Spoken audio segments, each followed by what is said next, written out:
Hi, everybody. Welcome to FNS Wrestling Podcast, episode 244. Down in the basement studio with my teenage son, Jack, over there. That's him. We're going to talk about another week of wrestling. Everything's time-stamped. You can find it. We'll start with some news after we chat a bit here. There'll be some AEW Dynamite review. There'll be some trivia. There'll be a little bit of talk of... I'll run down a bunch of Raw, a bunch of NXT. And I think that's about it this week. Nothing to preview, right? No pay-per-view to preview. No, I think it's a free week. Finally. Or review. It's a standard week. Actually, well, last week we had it free because we got the Revolution out of the way early because it was awesome. Generally. So yeah, this week was not a great one for me. I won't go into details, but roughest week. School year does not slow down. One of the rougher weeks I've had, but anyways, that's neither here nor there. Went to both your badminton practices. Yeah. Haven't played badminton forever. I still feel like crap. Yeah, you're sore still? Yeah, and I think I've been busting my back with the chair I've been gaming in. Too much gaming time in a poor chair. I mean, I know I like that chair.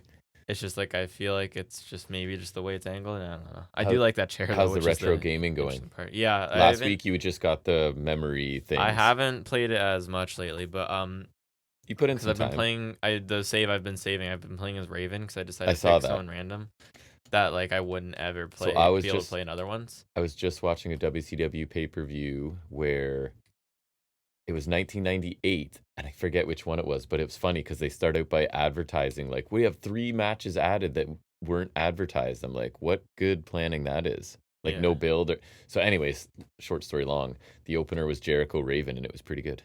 Yeah, this is like shitty hardcore WWF Raven. Yeah, that's true. Raven was awesome. I really liked Raven at one point. I had a feud with Val Venus where I got in a suspension match, and then he was wrestling the week later, so that made me angry.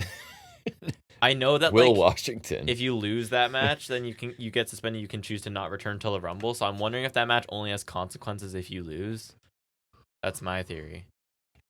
It's possible. I guess. But yeah, like you got Will Washington in a video game from the 90s. Yeah. No, this one's like 02, I think. Sorry, 02. But like you have superstar points. I think it goes up based on your wins. But like I think you start with lower superstar points based on who you are because it's like their overall system nowadays. Because I think I needed 70 points to get in King of Ring and I suck too much just because I'm Raven. I won most of the time. How dare you? Maybe I'd have more points if I didn't intentionally get DQ'd every time I had a tag match. Probably. But I do that because they annoy me, and so I refuse to do anything else. I played some 2K25 finally with you. Yeah. It was pretty fun. The brawls are pretty nuts. In the warehouse and the NXT part. The warehouse is pretty fun. The warehouse is my favorite. It bothers me that I can't do multiplayer in that other than 2 people unless I'm online because it'd be so fun to just. But you're too good, so it's no fun. As soon as I have to like not fight a random person, that's your fault. You introduced me to 2K16 way back when. Is that what it was? Yeah, I mastered it. I got really because I had all the 2K games before you were even into wrestling. Yeah, right? You were pretty good at them, but then you introduced me to it, and the strategy you told me was I would turn on both controllers and just beat the tar out of a defenseless thing. So that's how I told you to train, right? Yeah. And then eventually I started playing against bots, and I remember I'd play Seth Rollins all the time. I'd beat up Stardust a lot. Yeah. And then eventually, like my reversal timing is. It's funny that you remember that. That's where your training came from. Yeah. That is something I would have told you to do 100%. Yeah. And then I've just mastered it ever since. I mean, I did have to learn new controls slightly in 2K20, and then ever since they went to current gen, it's been different controls. But like I said last week, I had you on the retro system for like 2 matches. Yeah, and even then I overtake it.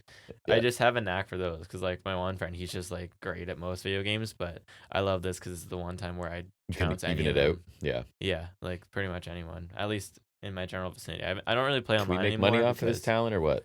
Sometimes they do contests, but like, I don't know if I'm that elite. You need to enter it'd be wrestling. Kind of fun. You need to enter wrestling trivia and 2K. Yeah, that's what I could do, but I don't usually play online because it's just not. I don't really care because since I don't have any friends to play with, I don't really have an investment online because it's that sounded sad. I don't have any friends to play with. Not on that game at least. That play 2K, right? He has friends, just not to play that. My game. One friend from the States, he's on PC now, so he doesn't even like. I can't even play with him, but like because.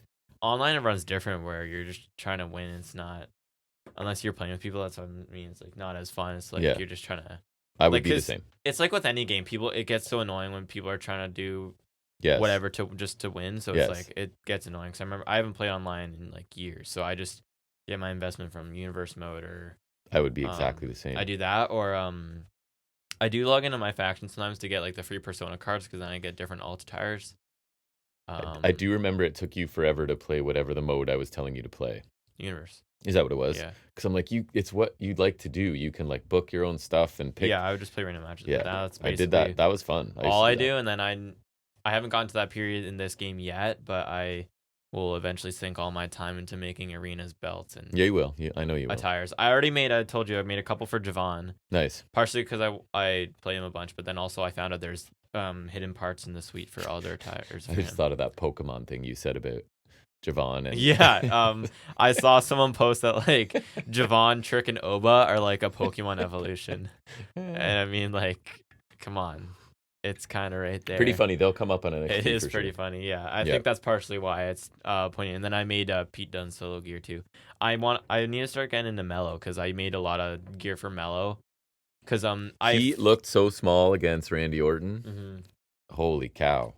Because I follow a guy who makes Mello's gear now, and it looks really cool. So I make some bananas stuff. I just saw another woman in. Because I'm really cool and have a full life. I was watching Evolve. I told you just before we came down. You're one of 10 people. And it's another one who makes her own ring gear. I think you told me. I love the jokes of like that Evolve. It was gonna be Wednesday Night Wars again. Obviously, it's not. But like, oh yeah, so much. So I was telling you, it's basically little used or like enhancement talent NXT beating someone you've never heard of. Someone from PC NIL. or Evolve. I don't know who they are. Someone, some unknown. But it's okay. You're also saying still can't find the max numbers, eh? No, looked really hard.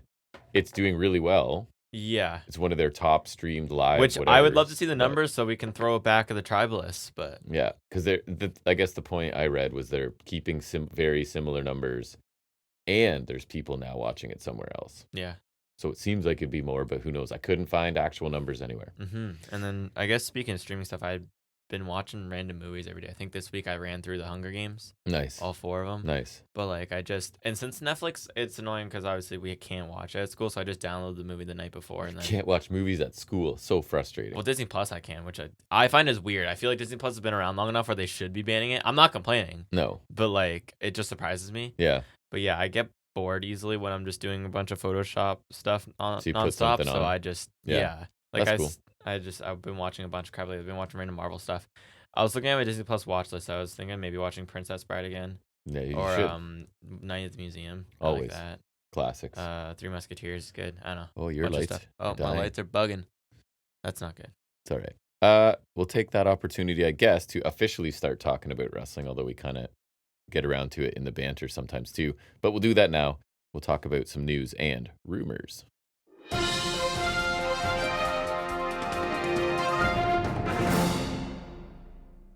Ratings time.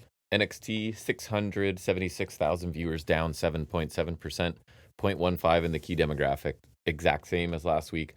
Lowest audience total of the year. Did go head to head with, as you well know, the NCAA basketball tournaments. Oh, yeah, I was watching that instead, actually. Actually, you are aware just because I've had it on for the last 2 days, basically, and you've been aware. You could have told me it was NBA, and I would have. That is true. That is true. If I didn't glance again, I wouldn't know. I mean, I could have told you it was your brother's highlights, and you wouldn't have looked long enough to know. I would visually know the difference. That's all. Yes, that's true.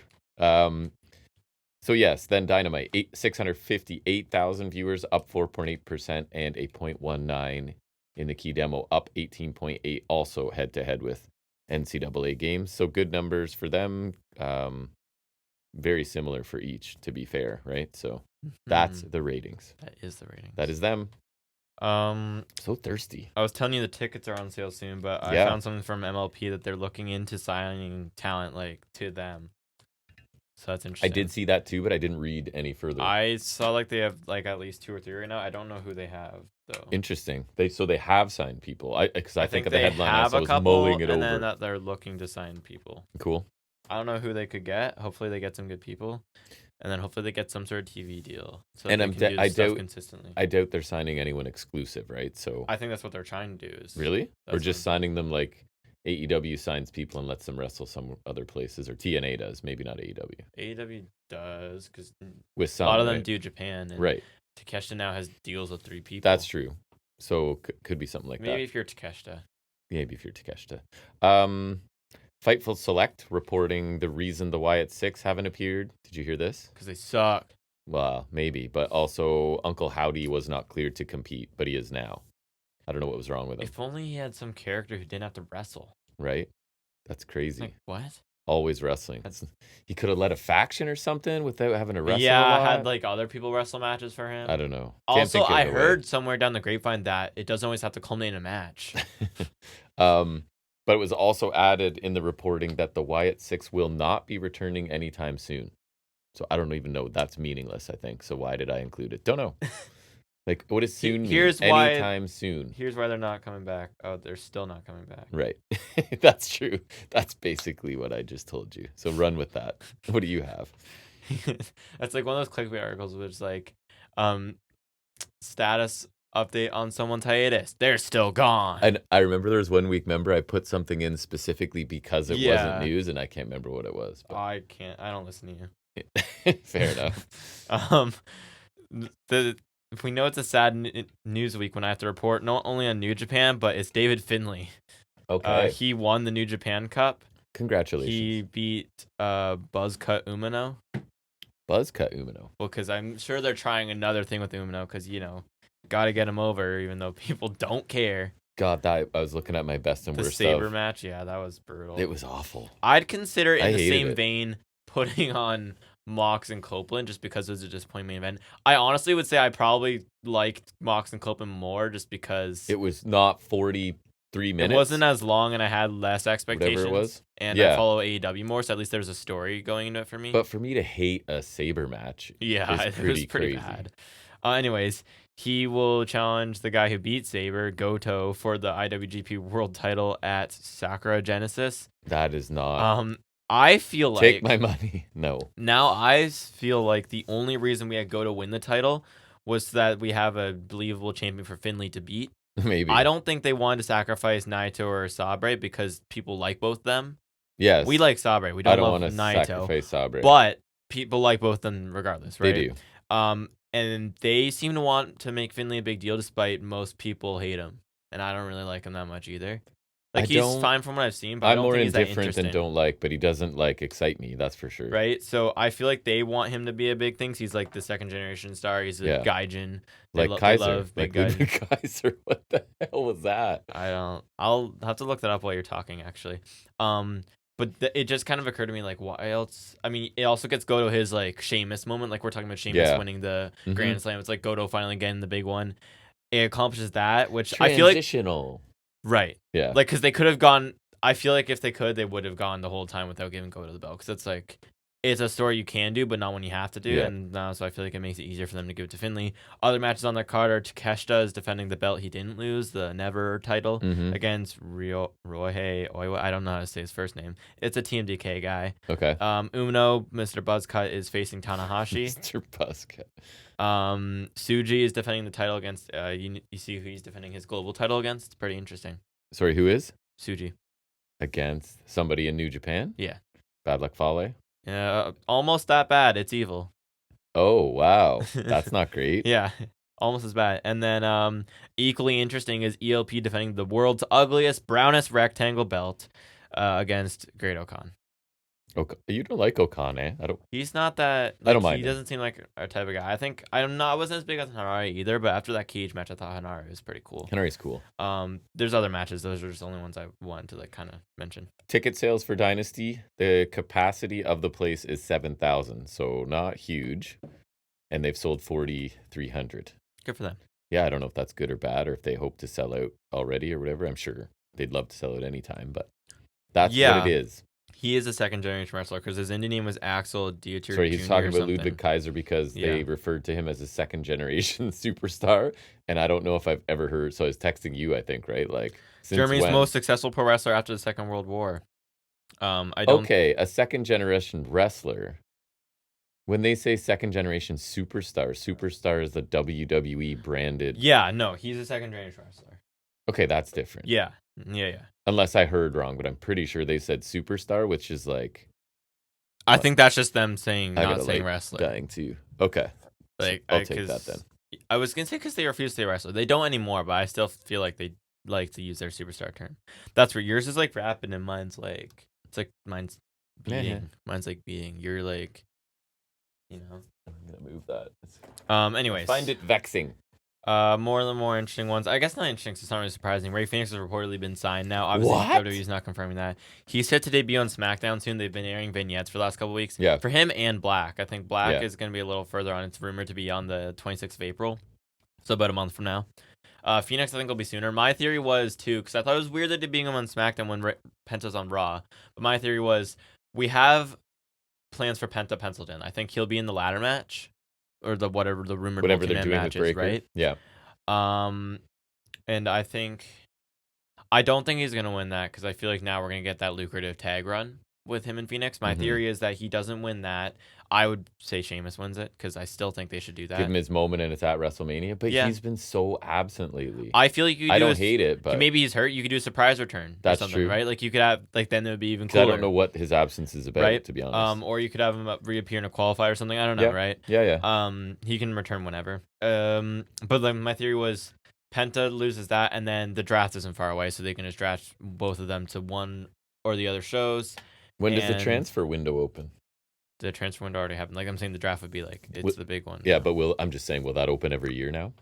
I imagine. I mean, they used to do the I Superstar assume. Shakeup every year. Right. Because I think the draft is like post Mania season now, but it used to be the draft was like fall season, and then the Superstar Shakeup would be after Mania. Because I remember. And then they fire a bunch of people, and there's room to move around. I remember in 2017, Ambrose came over when he was Intercontinental Champion, and he beat up Miz when Miz was still doing the John Cena dress up thing. Yep. I remember one year. That was funny. Yeah. Maurice was really funny. Jinder In won that. the U.S. title at Mania. Then he came from SmackDown to Raw. Good Canadian boy. Lost it to Jeff Hardy that same night. Yeah. And then Jeff Hardy took the title back to SmackDown, so it meant nothing. Like they did not like switching the belts around much. No. But yeah, I the old remember the days. Superstar Shakeup being kind of, Yeah. Is it me? yeah. Fightful also reporting that AEW wants to build a huge match between Monet and Athena.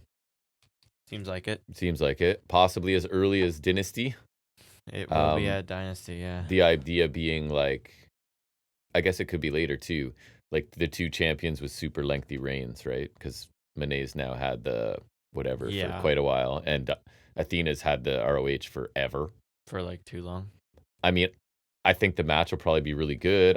What are the chances I get the result I want? I thought there was a pretty good chance, and then I realized, oh, belt collector. But does she need all them? I don't think so, but I also don't think that's a stopping. Like, it. I would just have Athena win, get her on Dynamite. She could just give up the Ring of Honor one. She doesn't have to lose to anybody. But that seems less likely, doesn't it? I don't think so. I Because know. I thought Athena had a decent chance. I was like, She's okay, she good. came in to beat Cargill and she didn't, obviously. And so now she's coming back full circle to win that belt again because she's a lot cooler and people like her a lot more now. And then it dawned on me, I was like, oh shit, they're giving Monet another belt. Yeah. And then like that's how Monet's, that's how Athena's run's gonna go out because they don't seem to like to care about the ROH belts on ROH as we've seen with Jericho, Well, who's watching that anyways? which is why. But my thing was, you had Athena in ROH, at least from my perspective, to work on her character, right? And which I think she figured out because she was really cool. And then it's like they just left her there for years now. I don't understand. Nobody's watching that product.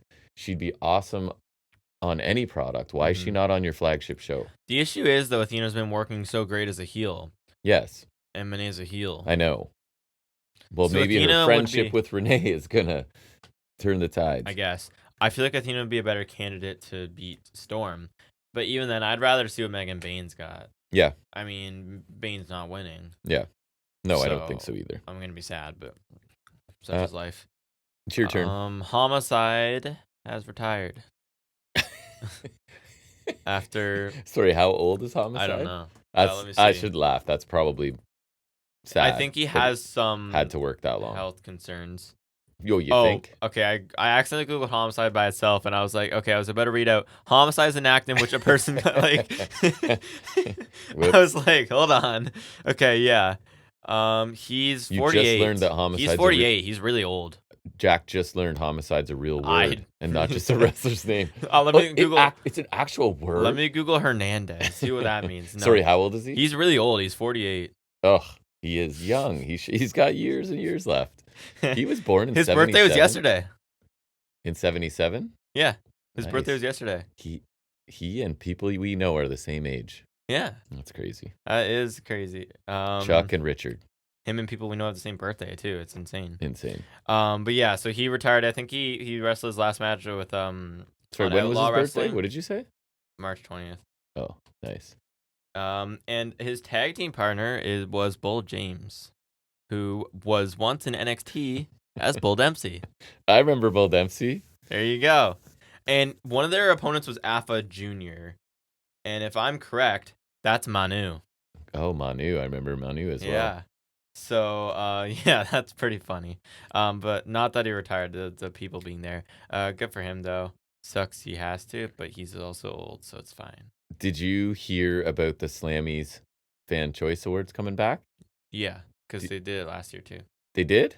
Yeah. I thought they were saying it was a big No, deal. because McIntyre won, like, says set to return. Yeah, after last year. Oh, that's a misleading headline, then. I saw it. McIntyre won, like, most viral whatever thing because he was being a Twitter menace. Right. So, you want to hear the categories and the nominees? I thought this would be fun. It's weird because you can vote now, too, if you I want. think their year is Mania to Mania. So, like, Yeah. it's weird how they consider like, I don't know. It's strange to me. Because they used to do Slammies at the end of the year, like regular people. Yeah. Now they don't. I don't know. It's weird. We're going to actually vote, okay? Female Superstar of the Year. Nia Jax. Liv Morgan, Rhea Ripley, Bailey, Nia Jax, Tiffany Stratton, Chelsea Green, Io Sky. I'll pick Nia Jax. Obviously. Male Superstar of the Year. Cody. Rhodes, Reigns, Gunther, Punk, Priest, Jay. Uso, Yeah. McIntyre, Rollins. I can't wait to talk about Jay. Oh, they do think that you care about most memorable entrants. And there's like 20 of them. What are they doing? It's Jay. Cody at Mania. I'm not even going to read them all. There's too many. Rock at Mania, Bailey at Mania. Rocket Mania is pretty good. They even put that in 2K. Sami it's Zayn epic. in Montreal. Yeah, it was like the super hype one through the crowd. Drew McIntyre, Clash in the Castle. And like 20 more. I don't remember that. OMG moment of the year. Far too many to go through. What would even constitute that? Cody Rhodes versus Roman Reigns match finish at Mania. I disagree. New Day turning on Big E. That is, yeah. That's the one. That's the one. Faction of the year, Bloodline, Judgment Day. Probably Judgment Day because Bloodline sucks. Both Bloodlines, American made. American, okay. You know they're strapped for good factions when American made. And Damage Control. I love when your reaction is, okay. Tag Team of the Year. Oh, no. Every tag team. DIY, Awesome Truth, A-Town Down Under, Jade and Bianca, Okay, Motor City right. Machine Guns, Okay. Bloodline, War Raiders, Judgment Day, Street Profits, Liv Morgan, and Raquel Rodriguez. So that's all. Not only is that basically The everyone roster. from every division, it's That's basically anybody who held titles within the year. Yes. Because let's look at this real quick, all right? DIY held belts like twice, right? Did they include Bloodline people at all? They did not. Oh, they snubbed my boy. Oh, no, Camacho. they did. Okay, the so Bloodline, sorry. tag titles. They're in there. Profits held tag titles now, but they were always challenging. Like, I knew Belair and Jade were gonna be in there because they got lucky in the PWI. Remember? down. Like that was like that's what I mean. That is only because like, do you remember that they won the tag titles last year? Yes. Yeah. Okay. Same thing for Awesome Truth, and I hated Awesome Truth. That's funny. Shout out for worst tag team of the year. For me. Okay. Rivalry of the year. Sure. Hit me. Punk Drew. Obviously. Reigns Cody. Okay. That's fair. Like, Morgan that makes Ripley's sense. fair. Yeah. Priest Balor. All right. Stretch. Okay. Owens Rhodes. Yeah. That was a good feud. Oh, here you go. Owens and Cody was good, Okay. especially with the ladder match. Forget the rest. We got the winner. Jack Stratton. All right. And Bloodline. I honestly thought it was going to be Jackson Bailey, so I'm not surprised that Jax got on there. NXT Superstar of the Year. Femi. Yeah. Perez. Yeah. Reasonable. Trick. Yeah. Based on their criteria. Yeah. And he did win the title twice. Yeah, that's fair. Ethan Page. Yeah. Julia. Yeah. Kalani. All right. These are all, I swear, I'm not adding any. Oh boy, match of the year's an exhaustive list. You might get some fun out of this. Match of the year. I thought we did that already. Or no? No. Did we not? Okay. No. What? Okay. We did not. It was moment of the year. Right. Match of the year. Punk McIntyre, right? Reigns Rhodes Mania. Yeah, a lot of people pick that. I would never, but yeah. Punk, McIntyre, Hell in a Cell. Obviously. That is the right answer. If I was gonna go with purely WWE, that's the only choice. That is the only choice. But yet there's 10 more. Okay, I want to hear them all. Reigns and Rock versus Cody and Rollins at Mania. Didn't we? We nominated that worse stuff. I think so. Liv, Rhea at SummerSlam. That one was fine. The Bad Blood one was worse, but that one was okay. Priest, Gunther at SummerSlam. I didn't really like. Oh, actually, we thought it was okay. Yeah, I think so. Because remember, it was like pretty I stiff, liked it, right? yeah. Yeah, it was all right. Rhodes Styles at Backlash. I did. We did watch. Remember that was the one Meltzer randomly rated 5 stars. Oh, really? Oh, right. He loved it. Yeah. Men's War Game. No. Bailey, Io Sky at Mania. It was good. You really liked that one. I did really like that one. Zayn Gunther at Mania. Yeah, that's a good one. Gunther Orton, Bash in Berlin. Didn't watch it. Rollins Punk on the Raw Netflix premiere. So nothing laughable, at least, in there. Yeah, I guess so. Rollins Punk, I think, was pretty good. I think underwhelming is probably the case, and I would probably say the same for the cage match, although I probably like the cage match a little more. It's funny because a couple categories later, the Social Star of the Year only has 2 nominees, where everything else has a 700. Because it's like not a lot of people are like, I think, actually... It's Chelsea and Drew. That I knew was true. A candidate for that should be Bronson Reed. I've seen him tweet some funny stuff while he's been injured. Yeah. Like, it's kind of almost like Drew. He's posted some funny stuff. WTF moment of the year. Okay. The Cena's it starts off with a strong one. Okay. R-Truth calls Triple H Ciampa. All right. Kevin Owens car interviews. Those are good. Chelsea, I don't know if that's a WTF, though. It'd be more so... Chelsea Green Owens goes in a attacking. dumpster. That's more of what they're going for usually. That's not... That was in a dumpster match. Dom Mysterio in a shark cage. Yeah. I was really flabbergasted at that one. Especially when you announced the stipulation was him in a shark cage. I was really like, what? WTF. Don't even get the reference. I Show Speed with Logan Paul at WrestleMania. Oh, because he came out with him. He was dressed in the Pine Ball too. Remember, he got RKO'd by Orton. Yeah. Yeah. LA Knight in Logan Paul's pool. Oh, yeah, they did a segment where LA Knight went in Logan Paul's pool. I don't think that's... Oh. R-Truth wrestles with John Cena. Okay. Reference. This one, I think... That one is kind of funny, this but one's it's the not front WTF, runner. though. Front runner. Sure. Rabid noises from Tama Tonga. Okay. That's so stupid. Okay, 1. No. 2. That's not a moment. He's done that numerous times. How dare you? No. So stupid. Jacob Fatu, I love you solo. That's a WTF moment? Yeah. That's a catchphrase. No. I would argue maybe they're going to say the first time he said it. That's still no. Okay. Still no. If it's the first time he said it, then the Tama Tonga one makes a little more sense because I think everyone was kind of like, what the hell when he was saying that. But I don't know if anyone's ever batted an eye at him shouting "I love you" solo because that's so weird. But I would argue like Fatu, anything else Fatu does is probably a WTF moment. Or Rabid noises. Insane. No. And finally, this one I think would be in the running. Wyatt 6 debut. Yeah. Right? That's kind of the spirit of the award. That is a good one. Yeah. Or like the vignettes or something like that. I don't know. Is there there a segment of the year? No, the only thing left is Breakout Superstar of the Year. If it's Jey Uso. Please let there be something fun. There's Jey Uso. These are actually not terrible. Braun Breaker. Yep. Lyra Valkyria. Yep. Penta. Yeah. Obafemi. Yeah. Julia. Yeah. Stratton. Yeah. Fatu. Yeah. Green. Yeah. Becker. No Jay, really? And nothing really funny. I guess is it too late to say him, but I don't know. Anyways, I thought that would be fun to go through. Did you have any more news? I think I do. I don't know. Where did I leave off? Yeah, okay. I'm going to leave it at that. Continuing my retiring train. Soraya said her time is ending soon. Oh. I'll put sad music underneath this or something in post. And so did Chris Jericho. Just kidding. You wish. Yeah. Jay, speak it into existence? Yeah, I've been doing that for like Let him be your manager. He'd probably be really good. Not in this character. And no, he wouldn't, because as a manager... And no, he wouldn't. He should be. And to add to that, no, he wouldn't. Because the whole job of being a manager is to like get other people over. And he's shown the inability. You can see the disconnect there. Sorry, I don't know what I was And thinking. for me, it's been so much where it's like, I just don't want him on my TV. Mm-hmm. So That's yeah. Fair. What I meant was be a manager in ROH. MLW. Because I will never watch, almost never watch it. That's mean. MLW's mean.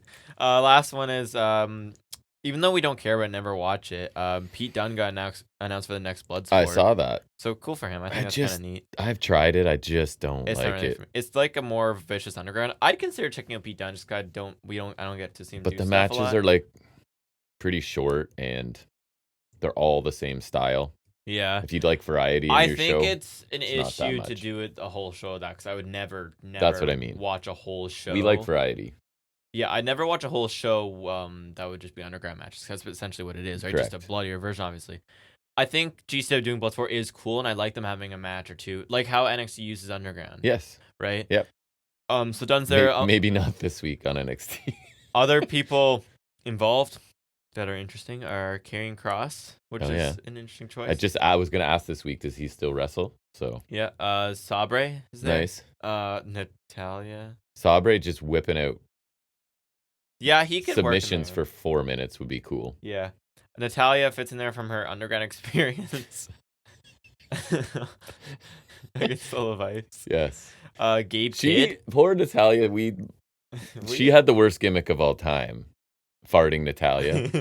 I don't think that's We're not a fan of her, but it's one of the funniest. It's up there. Gabe Kidd in there. I feel like that kind of fits. Yeah. The match where Eddie Kingston got injured was no ropes. So I enjoy Gabe Kidd promos now too. I think Gabe Kidd's interesting. He's just angry man. He's the classic angry British boy. I enjoy him. Interesting. Favorite of the channel, Timothy Thatcher. Yes. Oh my God, I forgot about Thatcher. I know. We were the only ones. We love Thatcher. I thought him and Ciampa was kind of awesome, and they kind of. He was. And talk about variety. He was just different. Yeah. He was like a really good Drew Gulak. I wish him and Ciampa teamed together in earlier NXT before it ran his team. Oh yeah, enjoyed him because they came along too late. They did have a Fight Pit though. Fight Pit. I miss Fight Pit was the original underground. Okay, it was. NXT. That's That's why I don't watch NXT and it's anymore. way more fun to say. I don't get any pleasure from. I love shouting Fight Pit though. Every time you got to say Fight Pit. You do. But like that's how NXT fell off. Is they've always done no rope matches, but they went from Fight Pit to underground. Mm-hmm. I think they don't have the lighting right in the game either. Not quite. It's too bright. It's pretty fun though. I do like playing with the no ropes. You like the sound of the post? Yeah, because you can like whip them into the post in underground and just it is vicious. It's horrible. You could also make a pinfall or submission too, so you could do like regular match rules with no ropes. So I think that's kind of fun. It's kind of interesting. After what we saw on Dynamite this week, not much feels vicious anymore. I agree. And so many. We'll talk about that. Yeah, I was legitimately like. Anyways, we'll talk about it. What was his name though?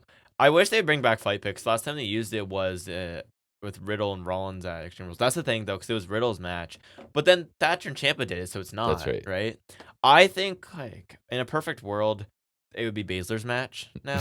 Yeah, she could do it. But because realistically speaking, because I feel like it's a little more MMA than what Underground is. Underground is kind of there. Yeah. But MMA is, especially the UFC culture, it's in a cage now, right? So I feel like that's why Fight Pit's so great. And I also thought the platform up top was always really cool. Was fun.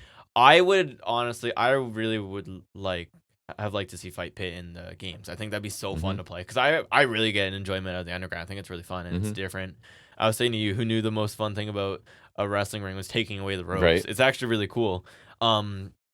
But I think Fight Pit would be a lot more fun. But like, who else realistically could even do Fight Pit? So I was saying like, Thorpe or Vice could take it. I guess Vice could take it. Gable. But yeah, Gable could take it. Like, because it doesn't actually have to be MMA. It can just be like more straight wrestling with no ropes and whatever. I think it'd be cool. I guess Vice could do it if you wanted, because her and Thorpe seem to be having a fight CM for who. He did do UFC. That's what I'm saying. Yeah. Brock Lesnar. We could just make it redacted. We haven't said his name. I blew the gimmick. We haven't said his name in months. We could just do an ironic Fight Pit where it's Punk's match because he sucked at it. But I was saying because Thorpe and Vice seem to be having a fight for who's owning the underground match. I mean, after this week, I feel like it's Vice. Yeah, she's had more and lasted longer, but yeah. Anyways, yeah. This felt like we're pushing the eject on the Eddie Thorpe experiment this week to me. Yeah, and I feel like they're pushing an agenda with Trick right now, right? Yes. So there's that too. Anyways, the last person on there that was kind of interesting is Gresham. Yeah. Because he hasn't really done anything. Remember he had this squid gimmick and they were just like, nah. No, it was pretty weird. I liked it, but I thought it was pretty stupid it's looking. you know how TNA does experiments with weird TNA stuff, getting which TNA. I respect them because they Honestly, do really swing.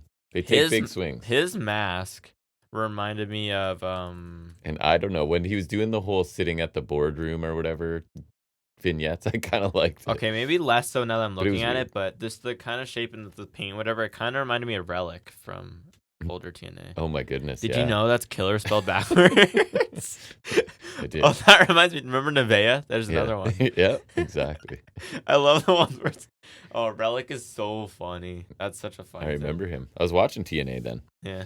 All right, you done news? Yeah. Okay, we will move into our most in-depth review every week. It's recapping, talking about what we liked and didn't like. Well, everything, actually. Absolutely everything on AEW Dynamite.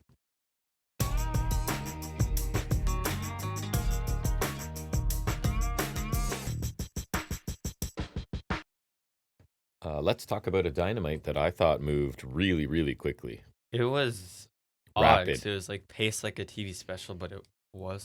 It's funny you say that because I was thinking it was paced similar to NXT last week, which I loved, right? Which was, what was the Roadblock? Yeah. So it was just like match, short vignette, match, like over repeat sort of thing. It's what it felt like, Which right? I'm okay with, but like usually we know Usually it's gonna be like AEW that. does that and tells you. Or even on one, like we had Maximum Carnage a while back, and that one even I feel like had more segments than Right. this one did. I feel like, because I don't remember what was on that show segment wise, but anyways, I'm gonna eat Big Feet while you talk about it. all right, that's I'm gonna do the interesting. listeners a favor and mute while I do it too. We kick off though with the 4-way eliminator for the shot at the international title at Dynasty. It's Orange Cassidy, Speedball, Mike Bailey, Mark Davis, surprisingly, and Ricochet. Early on, Speedballs with the rapid kicks, Ricochet. Cassidy does like his lazy version of it, which I thought was actually funny. was pretty funny. Wrecking Ball, Hurricane Rana from Speedball to the outside on Ricochet. Davis caught Speedball from Hurricane Rana, coming from the apron. Then he powerbombed him on the apron. Cassidy got slammed on the apron as well. Davis eats some chops from Speedball and drops him with one of his own. Missile dropkick from Speedball. Davis from the middle rope. Speedball hit a running shooting star. Davis. Ricochet throws him out. Does one as well. Cassidy throws him out. Kind of does like a run up like he's going to do it as well. Then just kind of pins Davis for 2, which was kind of amusing as well. Mm-hmm. Big tilt roll head scissors from Cassidy and Ricochet. They almost lost it, but they impressively like saved it really well. Brought it back. Ricochet hit Cassidy with a Northern Lights suplex and rolls through, but Cassidy countered the suplex into a Stun Dog Millionaire. Speedball hit Cassidy with a huge shooting star from the top. No ultimate weapon, just a shooting star. Yeah, for 2. deprived us of that again. It's gonna be the thing. I feel like. I think it is. It already is 2 matches in. Yep. And he's winning, and he's not hitting it. Yeah. That's the crazy That's thing. the thing. Yeah, because Brian Cage doesn't win. That's right. So I would never the get thing. to see drill class. And honestly, Brody King doesn't always win, so not always a Gonzo bomb. Yes. Like, So you know what I mean? this is more frustrating. Yeah, I agree. Davis pulls him off the pin. Ricochet also hits a shooting star to Cassidy for 2, so you kind of have like some one-upsmanship there. His looks nice too. Though I don't know. There's something about the way He does turns. the tuck in too, right? Mhm. I think. Ricochet does like it's a powerbomb lift into a Death Valley driver on Speedball, which looked pretty crazy. That got a 2 count. He gets absolutely spiked on a tilt roll DDT from Cassidy. Cassidy hits a beach break to Speedball after. Orange punch to Davis for a near fall. Davis googles Ricochet. 1-arm powerbomb on Speedball, then a pop-up powerbomb to Ricochet. Yeah, well, he's just holding the one guy goozled. You're right. Absolute beast. Yeah, it's pretty nice. Davis catches Cassidy midair with the spine buster, then lifts him up by his legs into a pile driver for 2. Speedball breaks the pin. Speedball sticks the moonsault knee drop on Davis, the standing one. Not ultimate weapon, but the next best thing, I suppose. Yep. Hook kick to the back of the head on Davis from Speedball. Then he backslides him. Ricochet stacks on the pin for the 3. So it's a double pin, and Justin Roberts announces they both get to challenge Omega. So we get a triple threat. Man, I thought this match was awesome. I already have it on my list as a TV match that possibly of the year. Yeah, it was pretty great. Pretty great. I thought like just the action was awesome, but everybody in the role, right? Like Davis was a great hoss. He looked awesome in this. Mm-hmm. That when he snatches him by the feet into a pile driver, looks crazy. That was pretty awesome. Ricochet was doing like Ricochet, which is weird to say, is like the opportunistic heel and did a really good job of that too. Yeah. Cassidy does the entertainment and like counter wrestling like he does. And Bailey's just like a buzzsaw, He's right? like the bit of excitement in there, right? He's with the shot of crazy stuff he adrenaline, does. right? This got 18 minutes, which I think felt about perfect, and kind of an interesting finish, right? If you want to get to a 3-way, this is a way to do it. Um, And it kind of makes sense. I don't think Speedball can handle a singles program. and it gives us a cool triple threat. Yeah. I agree. So the only blemish in this match for me was the lack of the Ultimate Weapon, but Yeah, for sure. I thought this was awesome. Yeah, it was a great match. Fantastic way to start the show. It felt lengthy for a TV match in a good way, like I was saying. I think you said it was like 18 minutes. But it just like felt like it had time to breathe and just flesh out the whole time. Everyone got a time to shine, especially so for Davis. I thought he looked amazing in this. Yeah, absolutely. There were multiple stretches where he got to look like a killer hoss that he is, and he took out multiple guys at once. And they had people double teaming him. Like, I think it furthered his credibility and aura and just made him look really great. Even though he took the pin as expected, but also took 2 guys. Yes. Right? No, he looked awesome. Yeah, Ricochet was great. Like you said, he was picking his spots. And I thought it was kind of funny. He was trying to one-up Speedball with some athleticism, and even they took a striking exchange at one point. Cassidy provided some humor, and Speedball was your high-octane stuff. I think the double pin was a little clunky, but like it worked well enough for me, and I like that we get the 3-way. It's both guys that we kind of expected to win. Like it was either gonna be one of them, it's both of them, so that makes sense. You know the other way to get into a 3-way? You just sign the contract. Yeah, I know. It kind of protects Speedball's lack of promo skills and character depth, and it's crazy. I'm not saying that about Ricochet. I know. And in an earlier time, would be the exact same. You could, like, I would copy say the and paste exact same that thing. from Yeah. there. And from an in-ring standpoint, this sounds absurd, and it could rival that 3-way we love with Ospreay, Takeshita, and Ricochet. I would be very happy with that. We get a quick Hurts and vignette. It was nothing new, but it was cool. Just the sound bites and highlights. It was a lot of like It was workout typical stuff. montage, in-ring montage. And yeah, it's just they've been presented super well since they got there, right? So Yeah, this is it was just something to keep them in it's your just mind. like, hey, they're super dominant, don't forget. Kind of. Because they'll be here next week for MJF. Right. Then we get Mercedes Moné versus Billy Starks for the TBS Championship, which I didn't write down, which I will write down now because that's how we do. But yeah, Billy Starks gets a quick highlight reel during her entrance because who watches ROH? Right.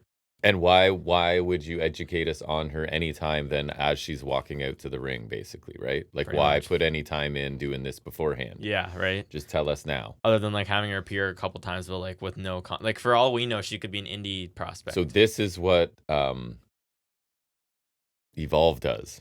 They Yeah. give you like a little package of the person yeah. as they're getting in the ring. on the same night of the week. Yeah, exactly. Cannonball the outside from Starks. Swanton bomb in the ring from Starks for 2.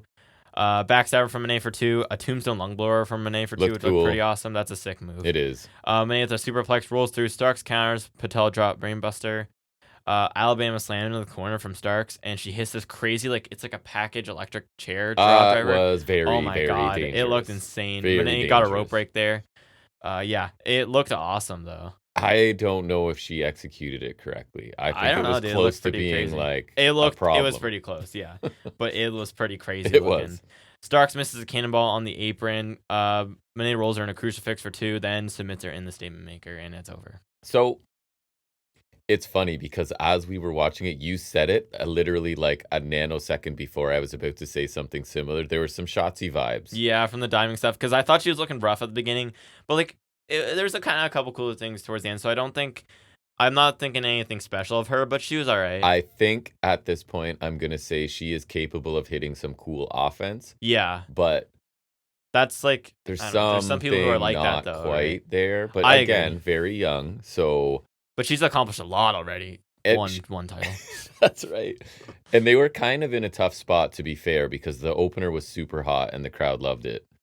But I thought this ended up being a good competitive match. Probably above average for women's Dynamite matches, to be honest. Yeah, it was pretty good. That move she did, Starks did, looked super dangerous, but it was Yeah. cool. And the crowd, just like me, they kind of mimicked me. They got into this by the end. Yeah, I agree. So, I and was I more think into it helped Starks' profile, right? So, Yeah, Moné was also always going to win, so it didn't Of do much for course. me. But I think it's teasing good. Athena. yeah, Right, it was which a we'll good see TV more match. of. Yeah, for sure. We're do some more sports stuff, which I didn't care about first, but then we had some funny lines such as "It's 90% mental and the other half is in your head." Yeah, I like that a And lot. the other one is the only way we're gonna lose is if we don't win. That's good. So because I said flawed motivational phrases and I didn't make special notes. It was strange, but I was amused. I like the runners in this capacity. I found them a lot funnier than Tony Storm shoving 15 double entendres down my throat. So I said, this is there was just 2 serious matches and just a tiny bit of humor now. So yeah, that I thought was cool too. And it's nothing that's gonna affect stories and make people look goofy. No. Tony Storm. Then we get a recap of the MJF MVP stuff from last week, and we cut to MJF having a promo backstage. He's talking about people trying to decide who's going to be the next world champion. He mentioned Darby Allin, Hangman, but he says it's going to be him. He said Dictator John Moxley is surrounded by animals, and he looked at the card MVP handed him last week, and he said maybe he should have his own backup. Ooh. But he said last time he had a partner and backup, it didn't end well. He said he'll that? answer MVP next week. And he said the time to cry over spilled milk is over, and the time to smile over popped champagne has just begun. Which I thought was an interesting. It was kind of cool though. But he also said something about, didn't he? I don't join groups, I start them or something. So I also thought that if he's teasing doing something else, I don't think he ends up with Hurt Syndicate. I don't think so. But then it's does he end up getting his own little group? I hope not. Seems ill-fitting right now. I agree. And then does he feud with Hurt Syndicate? Because that also seems ill-fitting right now. I don't know why anyone would join him unless they want to go he's super wealthy and he's paying people. I also don't know why we're even doing this story. Yeah, that's fair. That was a customarily strong promo from MJF though, and he reminded me Darby exists, so hopefully he's showing that's up. True. I don't know. I'm nervous for next week as I hope he doesn't join the Syndicate. It doesn't make sense, like we said, and it'd also be weird if he feuds with them. So there's not really I know. It would Where just are we seem going weird with if he this? just walks away, which is kind of my ideal outcome. But then at the same time, every it's outcome means why did you Yeah. Yeah. So that's how you know it's not great. Yep.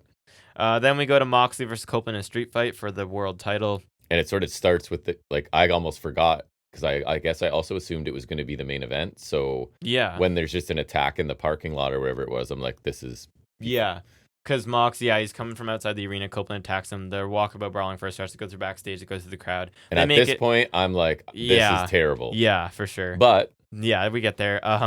They make it to the timekeeper's area, and Copeland decks Mox in the head with a mic, decks him with a trash can. Mox beats him with a kendo stick that looks like a pool cue. You asked about that. I was like, is that an Omaha thing? Is Omaha famous for pool? Yeah, Mox eye gouges and bites Copeland before a paradigm shift on the announce table. My next note is, quote, Street Fight Jones. Yes, Taz.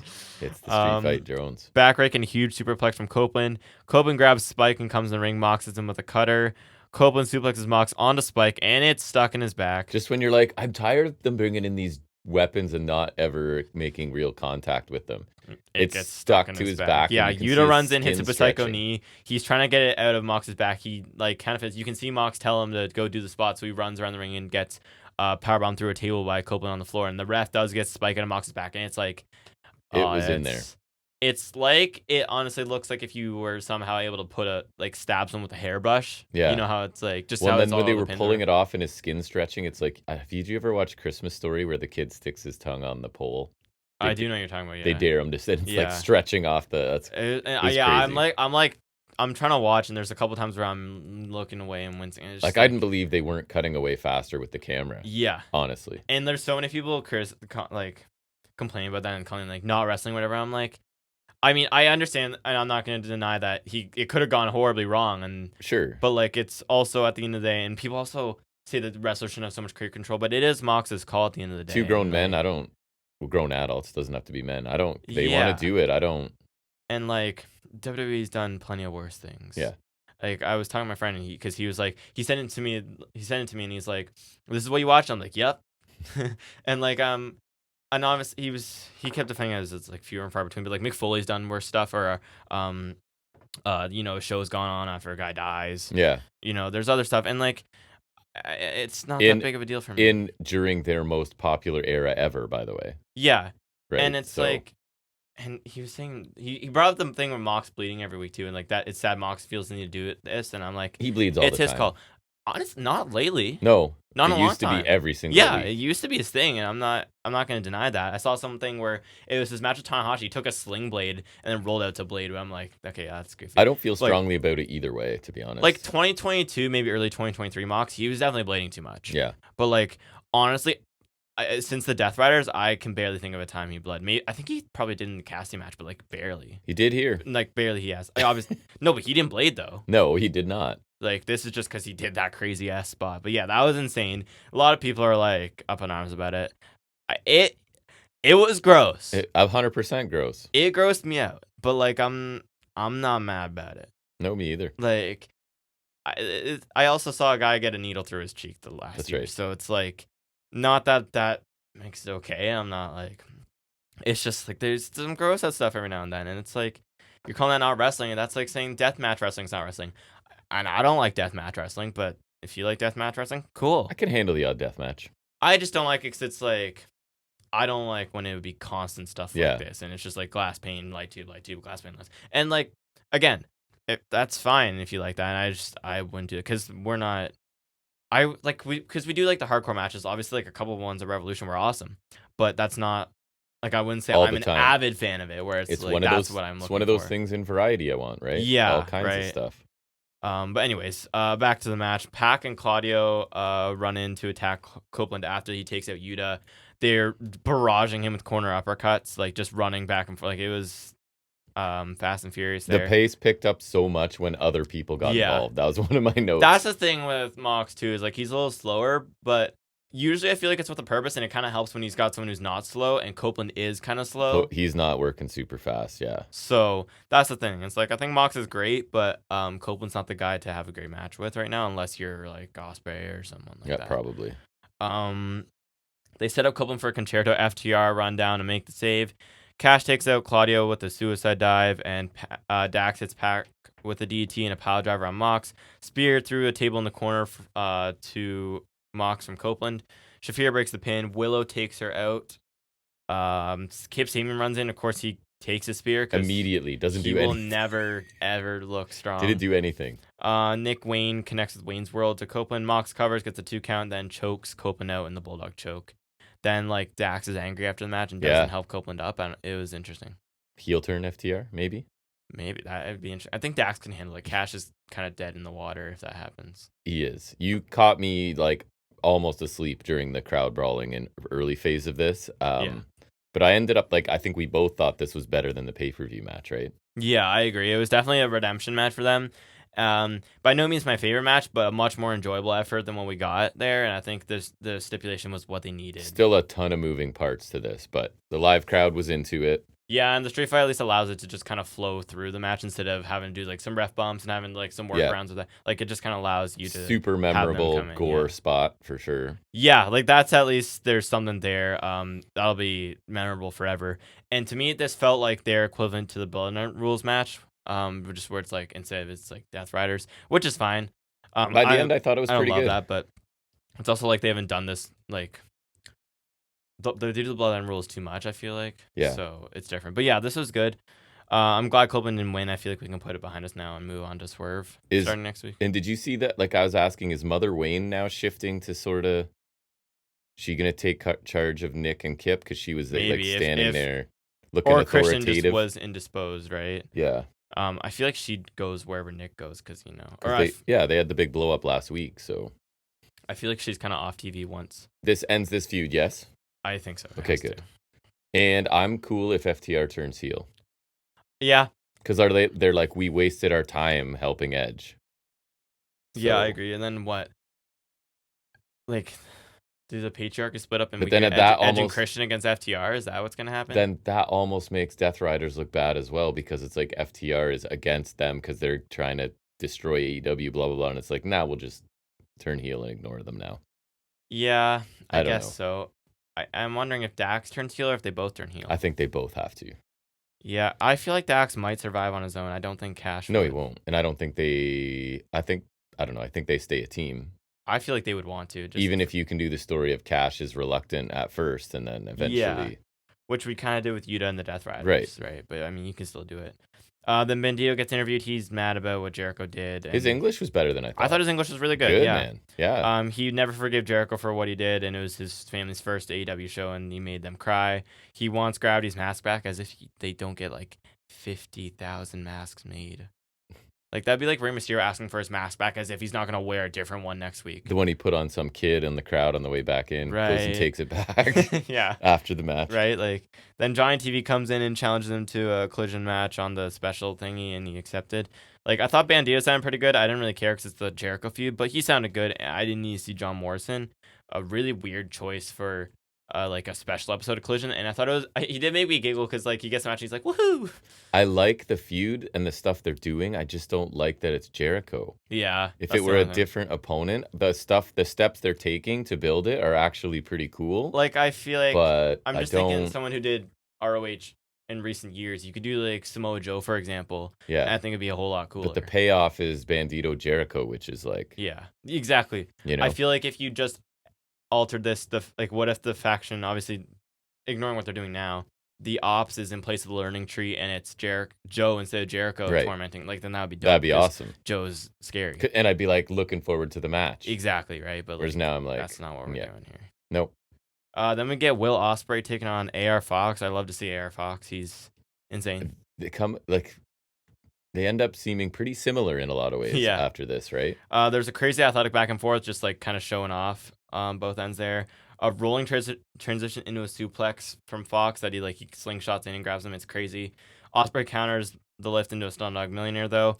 Back and forth kicks. Ospreay catches Fox off the ropes with a standing Spanish fly for 2. Fox ducks a hidden blade, basement cutter, and running boot in the corner. Crazy, like the springboard seated Spanish fly contraption. Yeah.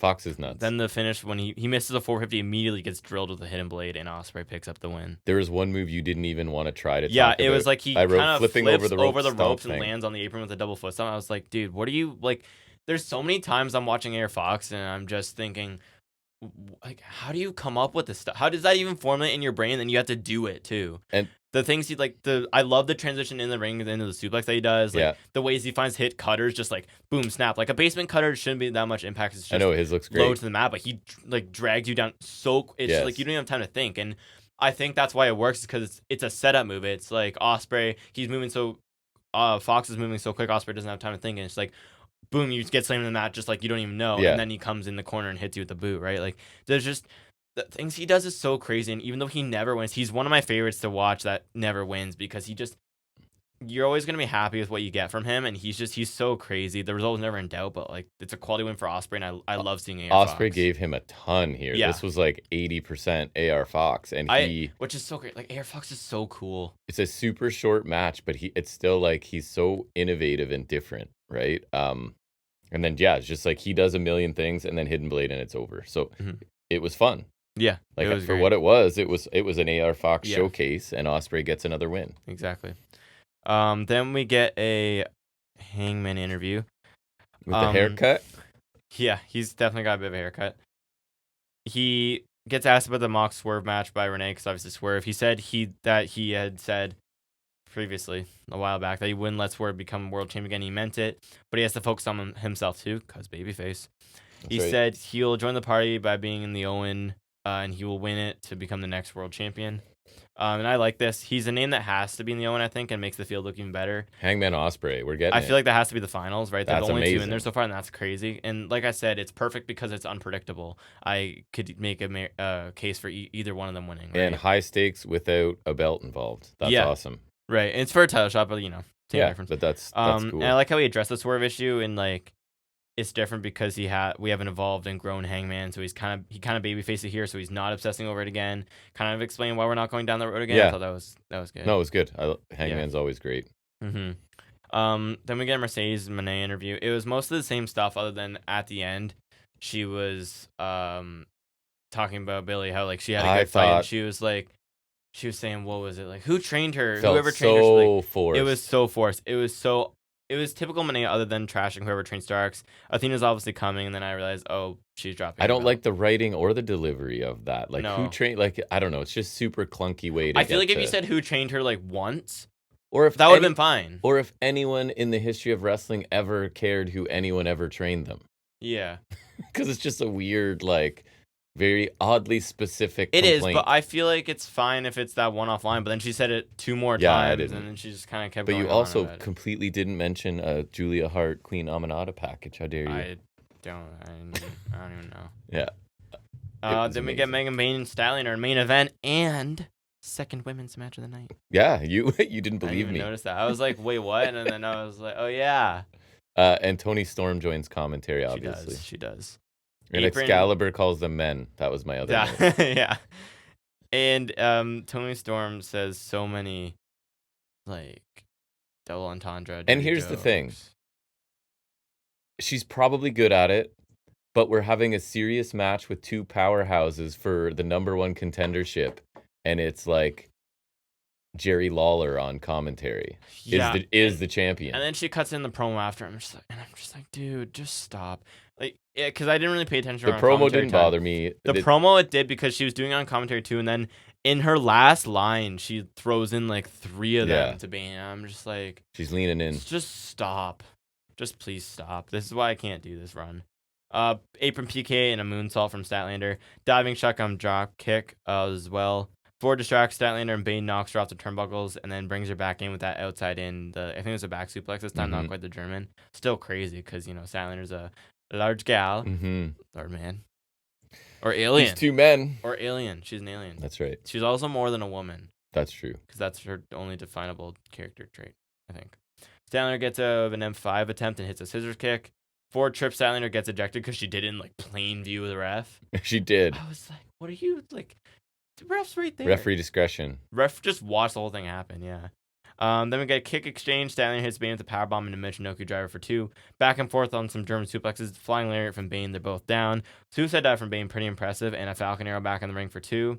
Bane throws Statlander into Storm at the commentary desk. F5 on the floor and another in the ring. Bane picks up the win. A pretty good combination to finish a match. Floor F5 and another one. She has a name for it. I think it was like the Fall from Descent or something like that. That doesn't make sense. I assume it was Taz. Some commentator said something about thighs that have squeezed many melons. That was Storm. That was Storm. What are we doing? Yeah. Storm tapes up her right hand and then brawls with Bane in the ring. They get separated. Storm shoves him away and clotheslines Bane out of the ring. She grabs the mic and says Bane's a big bitch. She says Bane keeps looking at her title and doesn't have much to say. She says, have a day at Dynasty. She'll make her body quake and keep her strap on. That was a brief summary, but there was a lot of innuendos. I kind of forgot that. I didn't even comment on it in my notes. The match I liked. It started out, and I think the crowd was quiet too. I don't know if it was like they're too similar or something for a little bit.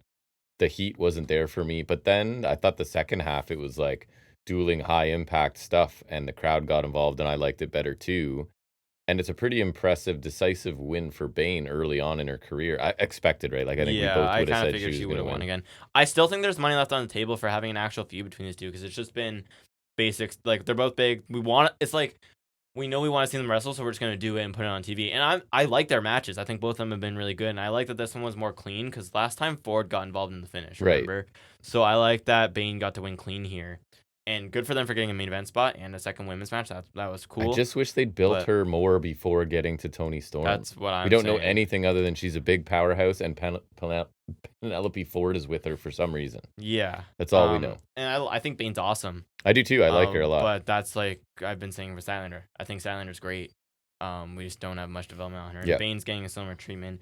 And I'm really happy for her getting in the main title program already. I think based on her skill alone, she has merit. But like you said, it's too soon for Storm to lose, so it kind of screws Bane over with her momentum. You already don't think she's gonna win, and then plus she now has no character at all. Yeah, so she's and then definitely we haven't developed her.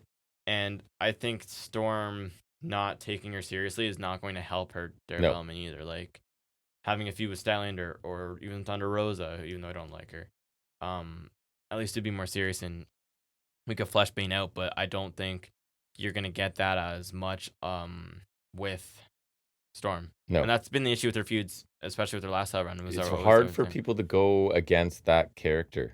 Yeah. It's hard to... I think May does it well. Yes. And very few others. Yes, I would agree. But yeah, that was it. Overall, really enjoyed the episode. Thought it moved super fast. Like I said, you got like awesome opener. First women's match was good.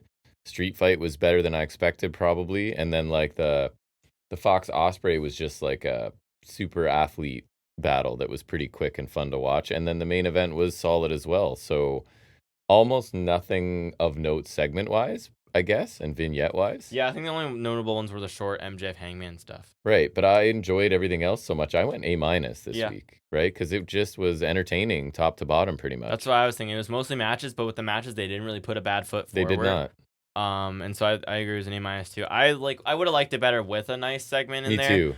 But Even the just fact of the one matter meaningful. is that what we got was pretty flawless. I enjoyed it. So regardless of the variety, like, I think it was good, and I think especially the opener was A TV incredibly match strong. of the year candidate, Yeah. I think. All right. That finishes our Dynamite review. Now we'll take a little diversion into some trivia in a segment we call Off the Top of His Head.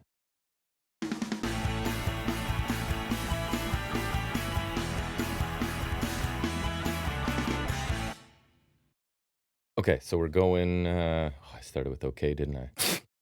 We're going AI generated trivia. It's general. I asked for, what was my prompt? 20 very challenging wrestling trivia questions from WWE and AEW. Okay, so this is what they think. And some of them are hard. A couple of them are hard. I don't think you'll get all of them. A couple I tried to fact check and I couldn't find the answer. So we're going to trust it or not, unless if you know different, which you might. Who is the first 20 questions, okay? First WWE wrestler to win King of the Ring, Royal Rumble, and Money in the Bank. It would have to be Edge. It is Edge. Okay, good. I'm glad you agree. AEW, who was the first wrestler to kick out of Kenny Omega's one-winged angel? Ibushi. Is that right? Good. No They're one saying else has done it. They're saying Adam Page, Full Gear. Lies. Here we go. Who was the first person to pin Hulk Hogan clean in a WWE match after his rise to superstardom? Warrior? Yes. When? Yeah. Romania 6. Yeah. Got him. Before being known as AEW, this is a good one. If you know this, I'll be surprised. What was the rumored original name for the promotion?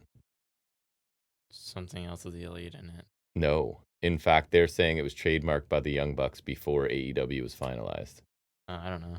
It was WBW, World's Best Wrestling. I don't like that. No, me either. Who was the first WWE champion to win the title in his debut match? The WWE title? Well, I mean, you always want this clarification, and they generally just mean any world championship. I don't know. I think I would get this one. Who would have won it in their first match? Doesn't have to mean it's a singles match. Oh, Vince? No. Vince did, I think. Oh, no, that was this person. I don't know. Was it not? Am I thinking of somebody else? This person, was it not? Because, Giant did it in WCW, Hogan did it in WCW, but I don't know who would have done it in WWE. Flair wasn't? That's who they're saying. He had a match before that? Yeah. Oh. Because he won in the 92 Rumble, but he had wrestled matches before then. He was in the 91 Survivor Series, at the very least. All right. Who's the only person to win both the AEW and WWE World Championships? There's multiple people. Jericho, Mox, Punk. Yeah. They're saying only. Yeah, they said Dean Ambrose, John Moxley. He's the only one to hold AEW, WWE, and IWGP, but Jericho, right? Punk. I think that's it, right? Because I don't think there's any other former WWE guys who have. I don't think so. Held it. Let me think. No. First match to receive a 5-star rating from Meltzer in WWE history. Was it Shawn Taker? No, close Shawn though. Cell? Nope. Shawn and Brett? According to this, no. Taker and someone else? Michael Zan, think famous 1994. Oh, Razor. Okay, yeah. That's what they're saying. First wrestler to hold both the AEW World and AEW Tag Team Championship. Omega. Yes. Has to be. First wrestler to main event 3 different decades. Sorry. Main event WrestleMania 3 different decades. Taker? No. Hogan? No. According to them. They could be wrong. Cena? No. Rock. Yeah. Kind of sneaky. Yeah. 99, 2000. So 1 year apart, but 2 different decades. Yeah. And 2012. Yeah, that's true. Even still, it works now because you could do 99 or 2000, 2012, and then 2024. Obviously, they're not including that, but technically it works either way. Which Just WWE first, I think. Hall of Famer was the original choice to play the Terminator before Schwarzenegger? He was an actor. Superstar Billy Graham.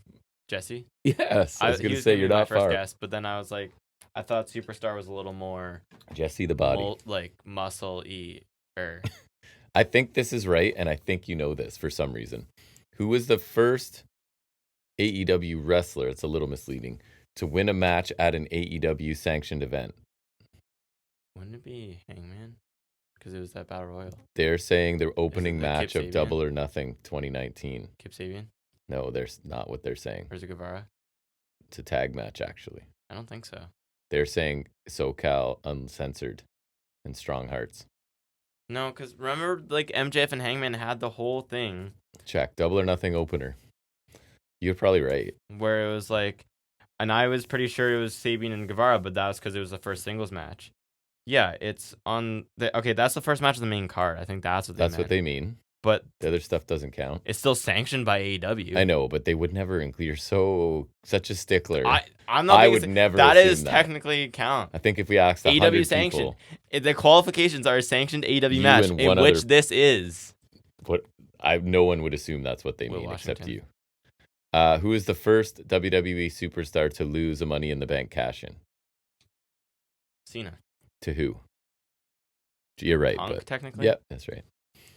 What was the first WWE pay-per-view event to take place outside of North America? Think you'll probably get it. Is it Mania 6? Early 90s. The first pay-per-view to take outside North America? North America. Okay, never mind. I didn't listen to North America. Is it SummerSlam 92? It is. Okay. Which was where? Wembley. Correct. Seth Rollins' original name on the Indies? Tyler Black. Yeah, I knew that was easy. First AEW TNT champion to lose and regain? Cody. Correct. CM Punk's original theme song before Cult of Personality? This Fire by Killswitch Engage. No. Yeah. Nope. Miseria Canter. Yes. Why would you know that? Because he used it for the dog collar match, and so I've actually listened to it once or twice. That's lame. I thought they meant WWE, though, because he did use This Fire. That was his theme, but... I would know this one. Who holds the record for shortest WWE Universal Championship? Finn Balor. Correct. And then my favorite thing was after 2 weeks, Owens had the longest run. This one I couldn't verify. First woman to compete in a match for both AEW and WWE. Who would that Because I looked it up and it said someone else. Like Deeb? That's the answer that I'm getting here. But when I looked could see it. Do you know who? When I looked it up, who it said? Who? Vicky Guerrero. I don't think so. So I don't know. I'll say you're right. I'm pretty sure she came in. Like, let me look up when she debuted because. The answer then that would be able. Okay, she debuted in 2020. Like. And Vicky did have a match, right? I don't know if she wrestled on AEW though, because I know Deeb was wrestling on AEW in 2020. Because remember, she brought the NWA belt over, right? And that's when we started liking her because she had some cool matches. I don't feel like that's right, but I'm not saying it's impossible. But yeah, okay. Maybe. Fastest match in AEW pay-per-view history. Also couldn't. Is it Paul White and QT Marshall? No. Was that on the pre-show? Does it count? I don't think it was on the pre-show, so I feel like we had So I couldn't find the answer to this one. It just kept giving me shortest Hardy matches. And Guevara? No. The one where you got concussed? They're saying Punk Kingston, Full Gear. I do know that was the short 11 one. minutes. I don't know if it's the shortest, but I know it was the short one. This one, I don't even know if this makes sense. Last question. First person eliminated in the first ever AEW Casino Battle Royale. Battle Royale. That Sunny guy? No, I don't even know this name of the person they're saying. Marco Stunt. Dustin Thomas? That's not a person. So who is it then? I don't know. Who is Dustin Thomas? Anyways. Dustin Rhodes doing his train. We end on a high note. Maybe they meant Dustin Rhodes? No, because he was facing Cody on that show. Remember their big match? That was. So who knows? Yeah, AI's got a ways to go in the world of knowing wrestling, I guess, eh? Yeah, always have. But anyways, we'll go back to talking wrestling. Anything we liked, didn't like from stuff we watched. I guess it's just me because I don't think you watched anything else this week. No. All right, it's Highspots and Restholds.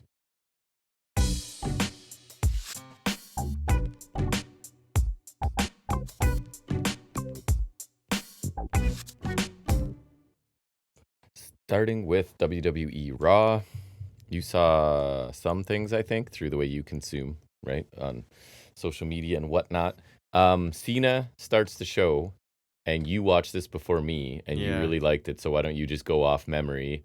So he comes out to the same theme, same everything, same outfit, and I love it. The fans are singing John Cena sucks, which takes me back because that was still a thing when I started watching. I remember it being a thing when he was feuding with AJ. Yep. So that was pretty great, and I don't remember like all in order, but I remember he was. because the fans keep like they're always mixed. It's that kind of thing. And he was saying basically it's been a toxic relationship with the fans for 20 years. And it's always everything new thing he does. The fans are like, "What do we get? Yeah. What do we get?" I like that. And so he was like, "You get no new music, no new look." And I was like, "That's genius." Yeah, you get nothing from me. Like now. that's genius, and I love that. And yeah, and he was basically calling every one of them toxic and then breaking up with them. He like singled out this kid who's wearing the exact same stuff. Yes. Like that was great. I forget what else he said. Like I don't know. It was so. I thought it was genius because yeah, he was like talking about how mean the fans have been to him for those 20 years, and I loved it because it's kind of blurring the lines. A little bit, yeah. Like it's believable that he would say that, and it's kind of sad too. But like it just makes sense, and yes. I loved it. He's just going off on the fans for criticizing him for 20 years, and like I don't know. It was a while, and apparently it went longer than expected. But I think that is the case because I felt like some things got shortened. I think it was specifically felt short to me the Creed's LWO tag match. Jey Uso. But yeah, like I thought it was a great way to explain it, and it felt like he kind of went out of his way to. He said if there's no rock here. He started out by being like, if someone is properly grounded in life, they shouldn't have to look outside themselves for approval. Yeah. I didn't love that he said the one thing he said was that he's not a heel or babyface, he's a human being. Yeah. I just don't like the acknowledgement of those Exposing terms there, the business. but it's not a huge deal, right? And every time the fans kept getting on him, he would just be like, this is further evidence. You guys are like, you're proving it my point for me, basically, right? So yeah, because even some people were saying they were doing this "Let's go Cena sucks" chance, and then he's like basically pointing out how they still are like this, you know what I mean? And they're always expecting something from him and criticizing everything. You are awful people. He just kept saying that a lot. Yeah, I like that, and he kept saying he was doing all this, and he had to do it with a smile on his face, and I like it because obviously in real life he's willing to do this. Like he's being made the corporate face, and he's doing all the promotional work, and obviously it's all his, like he's doing it to make money, it's his stuff, but like I like him framing it as he's being this good guy and doing all the right things, and he's still getting chastised for it, and but he's, it doesn't matter what he does. And I like the one thing I'm remembering now is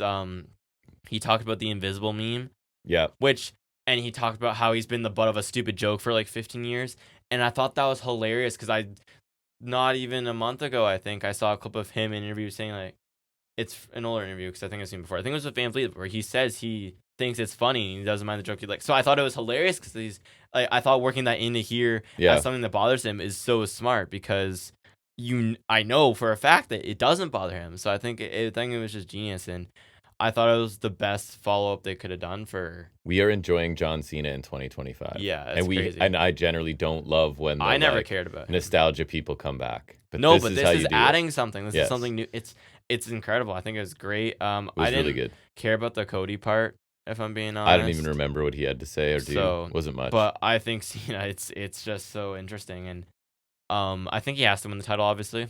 Yeah. And then I saw that Saturday night's main event, the one that's supposed to be in December, is in Boston. So I think like that's our natural conclusion to everything. Yeah, I think so. I think he'll beat Orton again because I think Backlash is in St. Louis, which is where Orton's from. That's right. I've seen people campaigning for him and Punk at Money in the Bank, which I think is just a layup. Yeah. Even if it's not in Chicago, I just think to have that homage one last time. Yeah, I guess would be pretty crazy. I just think there's so much you can do. It's so great. I feel like you should do him and Roman one more time, where we live in an unprecedented time where Roman's a popular babyface and Cena's a heel. Weird. Like that has to happen to me, right? That's weird. Because they tried doing Cena and Roman in 2017. That's when Cena like scorched him on the mic. Mm-hmm. And then they did it when obviously Roman was tribal chief. Mm-hmm. But anyways, there's just so much potential with this. It's just fresh. Crazy. It's so entertaining. Good. Like that's crazy. I just kept seeing clips of it when I think I was at work or it was before work because this was when Raw was at 3 because it was in Belgium. Yep. And I'm just watching it. I'm just going, holy shit! Like it's just awesome. It was good. It was great. Like it's one of my favorite segments of the year so far. That's like good. We'll see how the year shakes out, but I think as of now, it was a really great piece there. I thought it was interesting. Kaiser and Penta then had a no holds barred match where very few moves would be barred in any match. Yeah. So you got a Death Valley driver on an announce table. I don't think that's barred. You can do that, right? They break the announce table in any match. All the time. Literally backdrop on the table, also fine. Yeah. There was chair shots to the back. There you go. And the finish was, I don't know if you saw it, but Kaiser has to work really hard to get himself in position with a chair to take a destroyer on the chair. Like he's bad. Unfortunate that it had to happen, but it is the destroyer on the chair for the win. And then it's funny because the post-match interviewer talks to Penta, and what have I been saying forever? Like what are you gonna do? You got to get out of this and do something next for WrestleMania. And she's like, hey, what are you gonna do now? And he's kind of like, he's going for the Intercontinental title is basically where we get. At least that's a direction. At least It is. I told you the creeds actually amused me backstage with LWO. I think it was Ray was saying, what do you think, we're stupid? And Julius is like, yeah, I actually think you're stupid. The way he said it was funny. And then when LWO leave, because obviously they're like, Gable's under the mask, blah, blah, blah. Brutus himself isn't sure who's under the American-made mask. And Ivy Niles like, Brutus, oh my God, right? Like, who do you think it is, guys? So that was kind of funny. So then Dakota Kai and Ivy Nile have a short match. Gable ends up distracting Kai. LWO come down to chase Gable away. That's enough to distract Nile as she's watching that. And you get the chiropractor for the Kai win pretty quickly. It was fine. Dom wants to add Penta. He officially named somebody. So we get a chiropractor, not Ultimate Weapon? Right, exactly. But at least she... Oh, no, it wasn't. She didn't win with the chiropractor. It was... Kick. She did the... Oh, that's what my note says. It wasn't chiropractor. It was the... Yes. The... What's it called? Go to kick, but it was like really bad. It was to Ivy Niles' like lat. It was like underneath her arm. I don't think it looks as cool. It did not look good. It's a shitty version of the detonation kick. Yeah, it wasn't good. So Finn is pissed because Dom wants to add Penta. He's basically like, you're adding the guy that wants to challenge for my title. So Finn's already assuming he's going to beat Breakker tonight, which is a nice touch for a heel. He calls Dom a snake, so that seems like that's a split coming or something happening there. I know obviously they've been teasing it with their sort of passive aggressive face, I guess. Carlito does nothing. And then like I guess Dom and Liv stay together, and then what does McDonough do? Is this a WrestleMania program? Dom and Finn? That's what I was wondering. Probably, but I don't feel like it is. No, me either. Finn leaves. Dom says he didn't know. Carlito says, what? Damn, I was using cell phone notes, I think, while I watched this. So it says... Oh, yeah, he says that Dom didn't watch the show because... Oh, yeah, it says Dan. He goes, you must not watch the show. Yeah. Right. I don't know why he said that. Finn leaves. Dom says he didn't know. Oh, that Penta was going after the IC title. Oh, yeah. And that's why he goes, you don't watch the show. There we go. We got there, people. Belair and Io have their contract signing. This made me laugh too. I heard about this, and then I saw they botched the table spot too. Yeah. Oh yeah. Io doesn't really say much. Basically, like she's gonna win at Mania. She signs the contract. Belair is kind of annoyed. She warns Io never to put her hands on Bianca again. She's the EST, etc., etc., and then she signs the contract. Ripley's music hits. She comes to the ring. She's not happy because Io slapped her last week. She's not happy because Belair was at ringside when Ripley lost to Io and things like that. It was her fault. So Belair and Ripley start to argue. Belair pushes Sky out of the way again. They're disregarding her. Ripley headbutts Belair. Ripley kicks Sky, powerbomb Sky on top of Belair on the table. Pretty sure it was supposed to break. It did not, right? And then Ripley just grabs the contract and signs it. Did they both already sign it, or did she sign it in place of someone else? So I think they both signed it, and then she just signed it. Just randomly, though? Yeah. There's not a space for her. But her signature's on there. But that means nothing. Does it? I'm not a... What's the right lawyer for that? Contract lawyer. There you go. That's the word. It's in the name. Right? That's a way to do a match, I guess. It was funny, but... And there's, like... I better see every time there's a contract signing, there should be heels just brawling their way to the ring to get their 24/7 style. Like forever. Yeah. Now, if this holds up, if this is where they're going, and she's a baby face. That's also true. Like, but I will say I kind of do like this role for Io where she's the champion and they just keep disregarding her. Like, and I'm not getting mad about it because I love Io. I know, but I don't think she will. No, I've seen Belair's undefeated at Mania, so I kind of want her to win. But I kind of like that she's because she's really tiny compared to the two of them, right? And it's like they're not even acknowledging her, even though she's the champion. I saw Blair tweet that like it was something along the lines of, doesn't matter if you can get a title shot at Mania by winning the Rumble or winning the Chamber or just being Rhea Ripley. And I was like, yeah. Here it is. That's basically what it is. Storytime Monday Night Raw plot. You do not need to win the Royal Rumble. You do not need to win Elimination Chamber. Hell, you don't even need to be champion. You just need to be Rhea Ripley. Got it? That don't sound crazy to y'all? That's what it was, yeah. I work hard, just have to keep working harder 2 times as hard.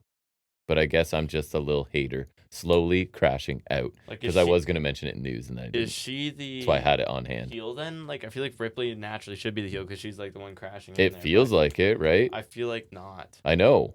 So like, there's a bit of a confusion. It can't be Belair because she just had the whole thing with Jade and Naomi. Right. And she's not wrong about Ripley, too. She's right. She is right. Although that doesn't stop them from being heels. Maybe she's female Drew McIntyre. Right. A bit later, Ripley's talking to Pierce, and he's saying, like, you can't just grab it and sign it. And then Io and Belair show up, and there's brawling. Jey Uso squad. Talk about it. Talk about how main event Jey Uso had 2 moves to execute. And he botched both of them. Yeah, so first he beats Theory in like 10 seconds with a spear so bad that Michael Cole calls it as a crossbody. Exactly what I put in my notes. A crossbody. And like... my thing was too is that like bad. everyone's calling it a crossbody, but I can tell it's a spear. You can tell how like in the way he goes for it. Well, it's just a really bad spear. A crossbody hasn't pinned anyone since 1972. Since whenever Ricky Steamboat retired. And it wasn't like it was like the first move. So come on. Yeah, that too. But also it's like he's going shoulder to midsection still, even though it's not great. It's just bad. It's not torso on torso. It was just a bad spear and a bad call. And then. They're outside the ring, and Jay goes to do a dive over the ropes. A dive he's done it's a main event dozens dive. of times, and he, no joke, does the flop dollar spot. And he then so bad he has to get in the ring and be like, "I'm fine, I'm fine." It was awesome. Like, I think I've seen more Jay hate, I guess I'll say, this week than I usually do. So I'm hoping the tide's turning. It won't. It's not like. It's not going to turn soon enough. I guess it's not impossible. Plans are in motion. But I'm just hoping people are starting to wake up. Me too. And it seems like it's possible because this was like... Is it literally 2 moves he had to do? Pretty much. Right? I feel like. And neither was good. Because unless he threw a super kick, I feel like he did that I don't know. well, probably. But like, this is the guy you're having main event. This is the guy who won the Rumble. This is the guy who's going to beat Gunther. And they've done such a good job with Gunther up until this point. It's really disappointing because, aside from where he was... It's until this feud, because I feel like he... A bit of inconsistent character decent stuff work. with Priest and Balor and Orton. But then, like, on house shows, he's facing Styles and Dragunov and Rollins. Some of the Priest stuff bugged me, remember? When he was like... But, like, matches were still fine. Yes. And then it's like on TV, he's dealing with Jey Uso. I just saw videos of him facing AJ in a cage. Yeah. And here he is with Jey Uso. And like some of Jay's other spears are horrible. Like, Jay's just bad. Like, how is this possible? So Gunther comes out to choke Jay some more, but Jay, of course, ends up getting the better of Gunther. Has he not done that every week? Yes. And Jay just happened to get the better of him. Like, the feud consists of, you're not good enough, I'm trying to be more than a tag guy. Jay holds the title, so maybe that's a good sign. Yeah, I keep choking you out. You didn't choke me out this time. This feud doesn't have legs. It doesn't. And they've asked it to have really, really, really long legs. That's the problem. You can't tell me this is main eventing. I don't think it is. No. I think main event Jey Uso gets his major title win in a main event. Happening. There's no way it's happening. Maybe it'll be the main event of SmackDown WrestleMania. Right. Does that count? No. Here, I think because the second night main event has to be Cena Cody because that's gonna be huge. Correct. I think the night one main event comes down to one of the 3 ways. Reigns. Probably, right? Right. Which gives Punk his main event. Would be finally. my guess. I don't. Maybe the women's, I guess. I don't think so. I'd like it to be the women. Me too, honestly. just because you want Punk to get hosed. Yeah. And as much as I think the men's match probably deserves it more, I like having women's main event. I don't think it needs to be a token match, but it's a pretty big match, it is, right? It is. Still, and I am more than okay with robbing Punk of his spot. So yes, I can live with that too if it means Rollins and Reigns don't get another one. Okay, here's my thing. It's tricky because Roman's had a streak of main eventing every Mania since after the pandemic. Like from 2021 till now, he's main evented every Mania. So I do want his streak to continue, but CM Punk. Yeah. And then a little bit later in the show, Waller in theory challenged Jay to a tag match in Glasgow if he can find a partner, Joe Hendry. which is rumored, speculated. I don't know if rumored. Joe Hendry. It's Joe Hendry. Let's There's see. What about no Jimmy? other reason Jimmy can't come for together for you a day. to like do it. For you to do the mystery tag is kind of weird, but to do it specifically in Scotland is just, we all know what it is. That'll be amazing response. It's gonna be crazy. I'm because the super international excited for crowds that. are cool. And it's their hometown boy. Yeah. And it's TNA guy. Yeah. I think that'll be awesome. And also the fact that it's against A-Town Down Under, like it's not even a real feud. No. That's how you know the Gunther feud doesn't have legs, is that he's spinning off into a mini feud with Theory and Waller. Main event, Jey Uso. Yeah. LWO beat the Creeds in 6 minutes. Again, this is where I think they sacrificed some time for John Cena. I think it's this, because I heard Jay and Theory were supposed to go 10 minutes too. Oh, really? Like, I heard that's not the plan. Wow. Dragon Lee hit a cool looking Rana off the apron, but it was a 619 and the dime drop to Julius for the win. No real interference or anything. The Creeds just kind of lose clean, unfortunately, in a pretty short match. I thought it was fine, though. After the match, the luchador, the mystery luchador, comes out to attack Lee and Ray. German suplexes to both. Top rope headbutt to one of them, don't remember who. And then security come out and chase him away again through the crowd. So it's ridiculous, but I enjoy it. It's kind of like Gable can do no wrong. Whatever they give that guy, he just nails it. He's entertaining. You know what I mean? He's Angle. It's good, and it's just funny. And just him playing dumb about it amuses me as well. So he's Angle. Angle could have done that exact angle. 100%. Oh, exact storyline. Yeah. And it would have worked too, right? Yep. Rollins in-ring promo, I hated it. It literally could have been replaced by a graphic that said Seth Rollins on SmackDown this week. Because it was just him talking about Roman Reigns. Which I think they should have done since they had to sacrifice time. Roman Reigns can't make his own plans. He needs an architect. Needs me to clean up his mess again. I'm going to SmackDown to get between Reigns and Punk. Okay. I normally like him as long as he's not doing that. I do want to watch that segment with him, Punk, and Roman. It might be good. But again, just put a graphic up. We didn't need to have this. Karrion Kross and Scarlett interrupt AJ Styles getting interviewed backstage. Kross says that maybe Styles is mad at himself and not Logan Paul. He talks about how Styles took 17 years to get to WWE, and it didn't take Paul very long at all. It's kind of like, you're just mad at yourself because you suck and took so long to get here. Could Kross get in the title match? I don't know. That's what I'm asking. So depends Styles on how many people's antagonized in there. Like if Zayn gets in there, I feel like it makes I think more that's sense, coming right? back. Like, yeah. So maybe Kross is like antagonizing a bunch of people in that match, and then it comes to a head. I don't know. He said to Styles is like, it's not going to work, and leaves. Kross says to Scarlett, I think it is working, and then he does like a little puppet thing. That's what. If it is Mania, I feel like Sammy's the most likely, but no, I mean like he gets in the ladder match, and then a whole bunch. It's like a bunch of people he's been messing with. It could be. I do enjoy that he's there to just like make people in feuds hate each other more, kind of thing. Yeah, but not ever. It doesn't really serve him, but and match their hairstyle because it did match again this week. Doesn't have to culminate in a match. That's right. That's correct. Braun Breaker's backstage with the IC title. Penta standing there, stares at Braun, stares at the title that's on Braun's shoulder. Braun keeps walking, so that's fine. If it's multi-man or if it's just them. What's the ladder match row? Because he's been feuding with a few people, so I feel like it could go Braun, Penta, Sheamus, Styles. Even Balor could say like, I feel like Balor, because I'm about to talk about how he lost. I feel like here. Him and Dom, like you could have something in that match happen, and then Dom could feud with him after Mania, because I don't think it's a Mania match. No. So what we have? How many people is that? So it's Breaker, Penta, Styles. We'll say Sammy, Sheamus, Balor, Sheamus. That's 6 is good. Yeah, usually they've done 6-pack ladder challenge. They've done 7 before if they want one more. Like, okay, Logan Paul, I guess it could be your 7th. True. I think him in there just makes sense, and it's another heel. So Breaker did successfully defend the Intercontinental title against Balor. They had a 12-minute main event.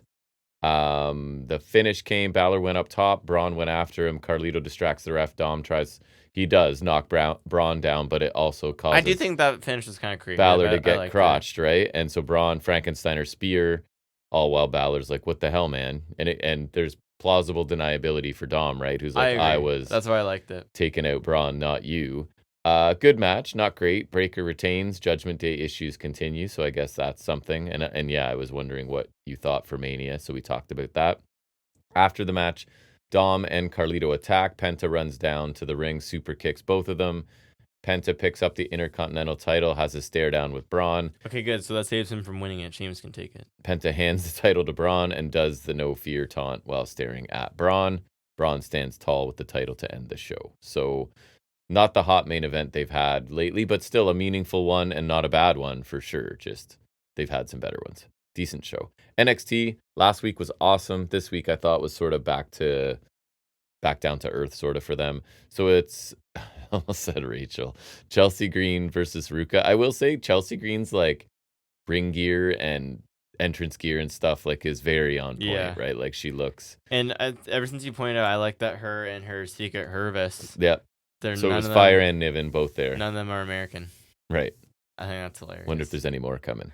Who else? Oh, here we go. I knew that was coming. Lyra Valkyria. Yeah. I feel like that would suck for her. I don't think I'd like it for her. I would like it for Petrovic, another Canadian. I'd like it for Zelina. Yeah. Because she's kind of useless, and if they're not going to put her with Andrade, then but she doesn't really work as a security person. That's I guess, but like she could be whereas if you an get advocate person, Petrovic is like a black belt. That's although true. they already have Canada covered. That's what I was thinking. Like I'm trying to think of. I'll look at the roster while Masha you're doing this. Slamovich, borrower from TNA. That if they could do that, that would be a great babyface Masha, not my favorite. But I feel like it's like the Swerve thing where they lose their bite. You know what I mean? I wouldn't like it for them, but if like someone like Io or Asuka would be pretty cool. If they were gonna do it, I wouldn't because I like them too much. For them to be playing like second fiddle to Chelsea Green, but I think it'd be interesting. Anyways, I'm gonna look at stuff and I'll figure an answer.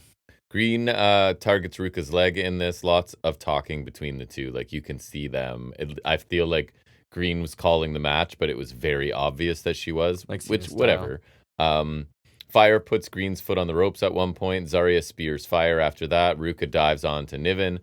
And then there's a little bit, but not much before it's an unprettier for the win after Ruka gets back in the ring. Solid match move pretty quickly. Again, lots of visible communication, but fine work overall. Javon Evans tries to tell Trick he's right and sort of agree with Trick, but Trick's just like, I'm not having any of it. Tells Javon to tighten up.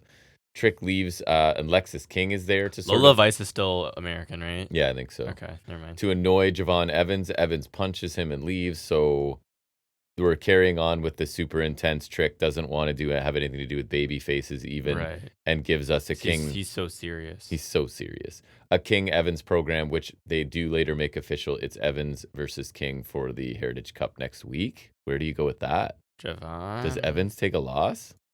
Probably. I don't know. In all honesty. I guess. I hope not. He could have the cup. It's meaningless at this point. It's totally meaningless at this point. It is, yeah. Maybe the Secret Hervis would be an interesting call for like Julia. I don't know. Julia? I feel like that'd be kind of weird though. I honestly don't know who you could do if you want to keep it non-American, which I feel like you have to. I know. Zarya. The one in the family. Say she's from Italy. Nope. I think Zarya would be a cool one. She would. Vakir gets an in-ring promo, and she talks about choosing NXT because she wanted to make history in the best women's division. 2 titles means she's the best of the best and is waiting for her next opponent. Jordan's Grace's music hits. She's in like fluorescent gear. Clothes, not really gear. She starts talking and walking up the ring, but gets taken out by Jada Parker, who says the line starts behind her and she's not waiting. Jada. So she gets in the ring, cuts a brief promo challenging Vakir, and she sounded awesome. Her charisma. Jada Parker's charisma is off the charts for me. I think she's a star. She cuts another promo backstage directly into the camera a bit later. She says that Jordan Grace messed around and found out. Next week, we're not shooting dice, playing cards, or spinning wheels. We're getting a new NXT Women's Champion. Obviously, we're not, but she's awesome. We get a bit of a Haas fight tag team match. It's Briggs and Inamura taking on Hank and Tank. So Hank and Tank get like a pre-match thing kind of talking about how extreme they are now since the Hardys gave them that advice. Jeff, like, you need to go extreme, man. So they're going to embrace that, I guess. Pretty good fast-paced smash mouth tag match. Hank and Tank got a really good-looking near fall, but Briggs and Inamura end up winning with the clothesline frog splash. Again, second time on this show for the finish. Tank had to, not, I guess that was Raw. First time on this show, second time this week. Tank really had to wriggle into position because the clothesline put him way too far for Inamura to hit the splash. So he's like wiggling over into the classic, position. like shimmy over. Yeah, exactly. And I think the point here was that Hank and Tank tried to go extreme because they were doing a top rope thing at the end, and then it cost them.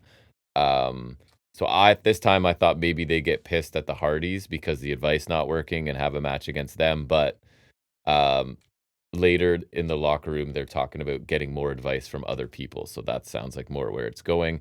And then Wesley and his guys are there and say that Hank and Tank just don't have it.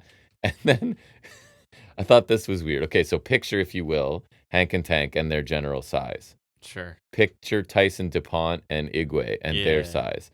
So DuPont and Igwe make fat jokes about Hank and Tank. Like, I mean, they're more muscly, I guess. They are more muscly, but it's not like they're lean muscle and I don't know. Anyways, they're all big dudes. Yeah. They're all really big dudes is the point. Thorpe and Holland bond in the locker room because nobody likes them. And then Ricky, they're talking about Ricky Saints is the shiny new toy and is just a sports entertainer like Trick Williams, which I thought was interesting line to throw in there. Yeah, I don't like that. That reeks of redacted. Family versus the Calling. Tony, and a brilliant move to protect him. They keep Tony backstage with nobody else there. So what could possibly go wrong with that plan, right? So stupid. Especially with your new dark faction running around. I didn't hear why, but Booker T makes a Major Guns reference. Do you know who Major Guns is? I do, and I don't know why he would make that reference. Because, well, there were women there, right? So who knows? Still, I just don't know why you would ever reference Major Guns. Jensen is in tights now, looking less like a brawler type and more like a wrestler. I did not like his tights. No? It had like an OX on there. I don't know why. I thought Crucifino, again, had a stretch where he looked really good here. The women just kind of keep brawling with each other because they can't really get into the match because they're not going to have a man, and you know what I mean? So it was awkwardness. That's why the matches are always kind of meh. Family get distracted by Shield 2.0 attacking Tony backstage, and it's fun. Anyways, I'll talk about it in a second. Nico ends up hitting a burning hammer to Crucifino, and it's over. I think I saw it. It looked pretty good. It did. A pretty fun, frantic trios match. The women's involvement was mostly them just fighting with each other, but the family look like idiots, though, because they leave Tony alone, right, backstage when people are being randomly attacked every week by a group of people. Yeah. And I guess, are we getting a Family Shield 2.0 program?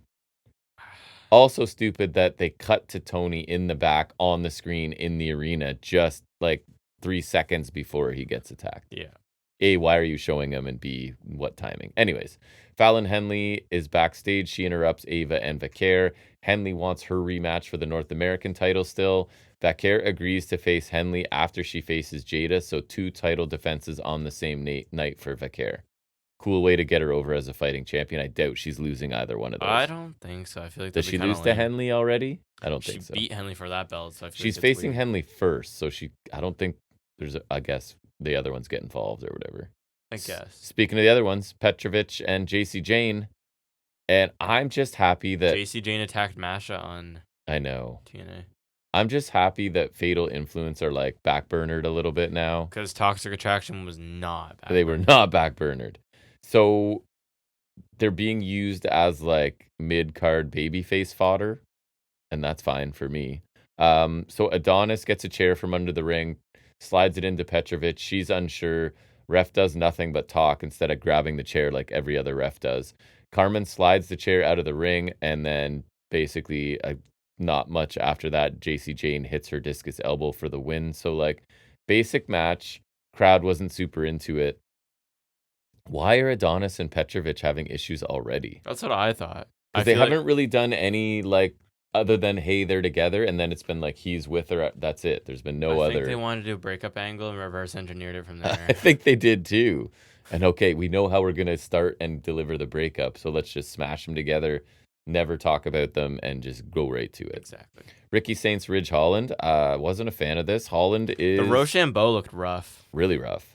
Holland is big, hits high impact stuff, but there's just like no fire or charisma from him at I all. feel like he's just missing something, and He the fact is. that He he was is. the one, the Brawling Brutes, who didn't look stupid. Meanwhile, we had Butch running around. Oh, it was crazy. This past week, Butch was 2 years ago, or 3 Wow. years ago. 3 years ago. Really? Yeah, it was 2022. Wow. Yeah, Feels more that recent was a than that. dark day. Well, that's when he came Oh, in okay. as Butch. Gotcha. Starks sells for a lot of this, and it's not really interesting. And it just ended up, yeah, Rochambeau that didn't even really look like one because he didn't really get him up on his shoulders. And Yeah, which I feel like it's just partly because Starks doesn't have the complete strength to do that. yes, And Holland's a muscly boy. he's a big boy. I thought this was like really paint by numbers, not really impressive. It's like big heel dominates, small face fires up, wins with a weak finisher. And then commentary were like, oh, it was that Holland's focus on Ricky Stark's lower back is why he couldn't hit his Rochambeau. Sure. Sure. Shield 2.0 are interviewed as they leave the building. I saw this. I at least saw a bit It of was it. I did so not generic love it. and It just was like, so. we don't want to earn our spot. We're not going to sit on the sidelines. They don't like the earn our spot thing, and like they don't like we are NXT. They're coming to shake it up. I think Color James called them restructuring. He said they were game changers and difference makers. And I was like, dude, while looking like the most generic white guy and calling jobber, themselves Dark State. Dark State is here. I'm like, and this is the group that they want. It's be tropes on the and level of the cliches Shield, all thrown together right now. which the Shield wasn't. No. And again, I don't want to compare everything they do to the Shield, but they like this is the report that came out, so that makes it really hard for me. And I saw them do like their powerbomb spot backstage. I was like, it doesn't work. Like it's just not good. They're not good. And like Dion Lennox trying to be tough after I seen him wear glasses. He all reads week. books. Like you just can't. And I thought, what was his name? The Keanu Carver is it the black one or is that Saquon? Which one's Saquon Sugars? I'm not sure. Know. I know who Cutler James is and Dion Lennox. That's it. Anyways, I know Dion Lennox. That is all. Black guy I think is Keanu Carver. At least it was supposed to be. Like I remember he said they're like, "Did we make a name for ourselves?" And he's like, "Oh, let's go fight more people." Yeah. I was like, it's just I didn't like it. It's not great. And it's just not. It honestly feels like more like Retribution. It's Retribution 2. It's not the Shield. It's maybe a little, if this is like Retribution and the Shield on the spectrum, it's like, down here. Yeah. Yeah. But the fact that they even mentioned, like, whoever in WWE said that, however it got out, the fact that they even mentioned the same breath as the Shield is crazy. Because it's also not fair to them, and it doesn't help them. It's not their fault, but then you shouldn't. I don't think you should go into this ever thinking that you want this to be as popular or like the Shield. You should be like, hey, commentary, do not make that comparison, please. Yeah. But you should just go into it like trying to make them a success instead of making them a success like the Shield, because then now, I mean, I'm sure some people would say that anyways, but I probably wouldn't be going as hard as I am. But the Shield is like, if you think about how they all turned out, probably one of their greatest success stories, because that's a faction where all of those guys became big. For sure. So and people love them as a group, and then they all became big stars individually. Yeah, Roman wasn't always loved, but he is now. Yes. Right? And so to even compare to and just the way they came in and how they were undefeated for so long, and now, but they weren't, and they were always attacking people, I guess, but I don't know, it hit different, as the kids say. It hit different. It was also a different time, but there's not like, it wasn't Dean Ambrose coming on and he's like, we don't like the system here and we're gonna make a difference, and it was like, and like they had the whole justice thing, but I feel like think they kind of lost sight of at some point. They did, but it kind of worked and for a while, and especially then when they were heels and their justice was being goons for the authority, that kind of made sense, and then it kind of evolved in them because they got too cool, right? But I don't see that happening for these guys. It's just like this promo was. Because I was already kind of down them. I didn't think it was that cool. It reminded me of Retribution and the Shield comparisons where I was like, It was just there. But then this was just like, I'm like, it feels like a promo produced by the Level Up system. Like this wouldn't be I feel like it wouldn't be just generically bad in Black and Gold. It feels like it's from a much more minor product than it is. Then we get the culling. Feels like promo class on Evolve or something. Right. The culling interrupt the Starks interview, and Dame calls him small, and then Starks responds with I love Starks' energy and everything, and like his promo delivery, everything. It's great. Like we I talk am about an AEW, but like the guys like Osprey or Pac or Switchblade, where they have their unique word choices and deliveries, and I think Starks is great. I'm very underwhelmed by him in NXT so far. That's fair. I I don't know just saw what this the little bit. consensus is, but And I just love he's got great charisma to him. And I think they just need to put some gas behind him, and I don't know. then he's great. Something's off for me so far. I think like Starks him, is but really good. I think they just need to give him that title he's clearly getting, and yeah, seems book like him in it. some actual feuds. It's tough because I feel like he also warrants better opponents, which they're not exactly. The men's division is thin. They're not exactly complete with right now. I think a feud with him and Ego would be ideal. You could do that. Main event, I told you, was weird. It was an underground match. Trick and Thorpe for, I guess it's number one contender. I don't know if that was official or not, but I think that's what we're getting. So I know right away. I think it was maybe just to knock Thorpe out of the contention at least. It's starting with 8 minutes left in the show because I'm not watching it live, so it tells me exactly how much time I have left. Trick gets sent through the announce table at one point, and then Trick throws Thorpe onto a bunch of the people that are at ringside, and then a Trick knee and hammer fist, and the ref stops it. Has to be under 5 minutes. I didn't actually look, but when it was done, there was still time after because the Trick shot is still horrible looking. Deadly. Knocked him. So Thorpe in the match that he never loses got absolutely decimated in like 5 minutes, and then Trick calls out Oba, who does come out. They get nose to nose. Lights go out. Dark State come out. So does Javon Evans. So then there's a giant brawl in the ring as Dark State don't do anything other than watch for some reason. We get a Javon cutter to Oba, and then Trick and Javon sort of stand nose to nose for a very long time, almost awkwardly, like they could have added 90 seconds to the very short match and had them stare each other down a little bit less. But I thought like a real waste of a main event and Thorpe's run in underground matches. It really felt like, okay, we tried Eddie Thorpe at like the top of the card and in some main events. We're good. Yeah. We're good here. And he was getting interesting. I thought his whole fake out thing for Deadline was cool. He's gotten more interesting for sure. But yeah, now it's like he's commiserating with Ridge Holland. So it's kind of like that was foreshadowing when they were talking that was sort of foreshadowing. I feel like they should also give him a chance against someone who's not Trick. He's going to slide back down the card. Yes. I liked Carl Fredericks in indie stuff. Yeah. Like I would give Thorpe a chance against someone a little more decent because I think Trick is. There's no one decent there. I know that's the thing, right? That's the tricky the tough part. thing. They need. I don't know. They need to stop. They need to start signing wrestlers and stop signing athletes. I think for both of us. Which is weird because they've done that with the women. Like they're taking in Grace and Julia and Back Hair, and then it's like with the men they took in Spears and Ego and Starks here and there. I guess that's true. I feel like there's not like I feel like they still need a bit more. They do, and they have Oba, who's good, but like then what else? I know. And that's all I have, and I guess that's it. I do believe so. I don't really have much else. All right. Well, let's wrap up episode 244. It's like 12:35 a.m., so I would like to get to bed, but we'll wrap it up here. Thanks for checking us out, listening to us talk about wrestling on a late Friday night. There's no pay-per-views or anything, so we'll just be back with 245 next week, I think, right? Indeed. Until then, everybody, take care.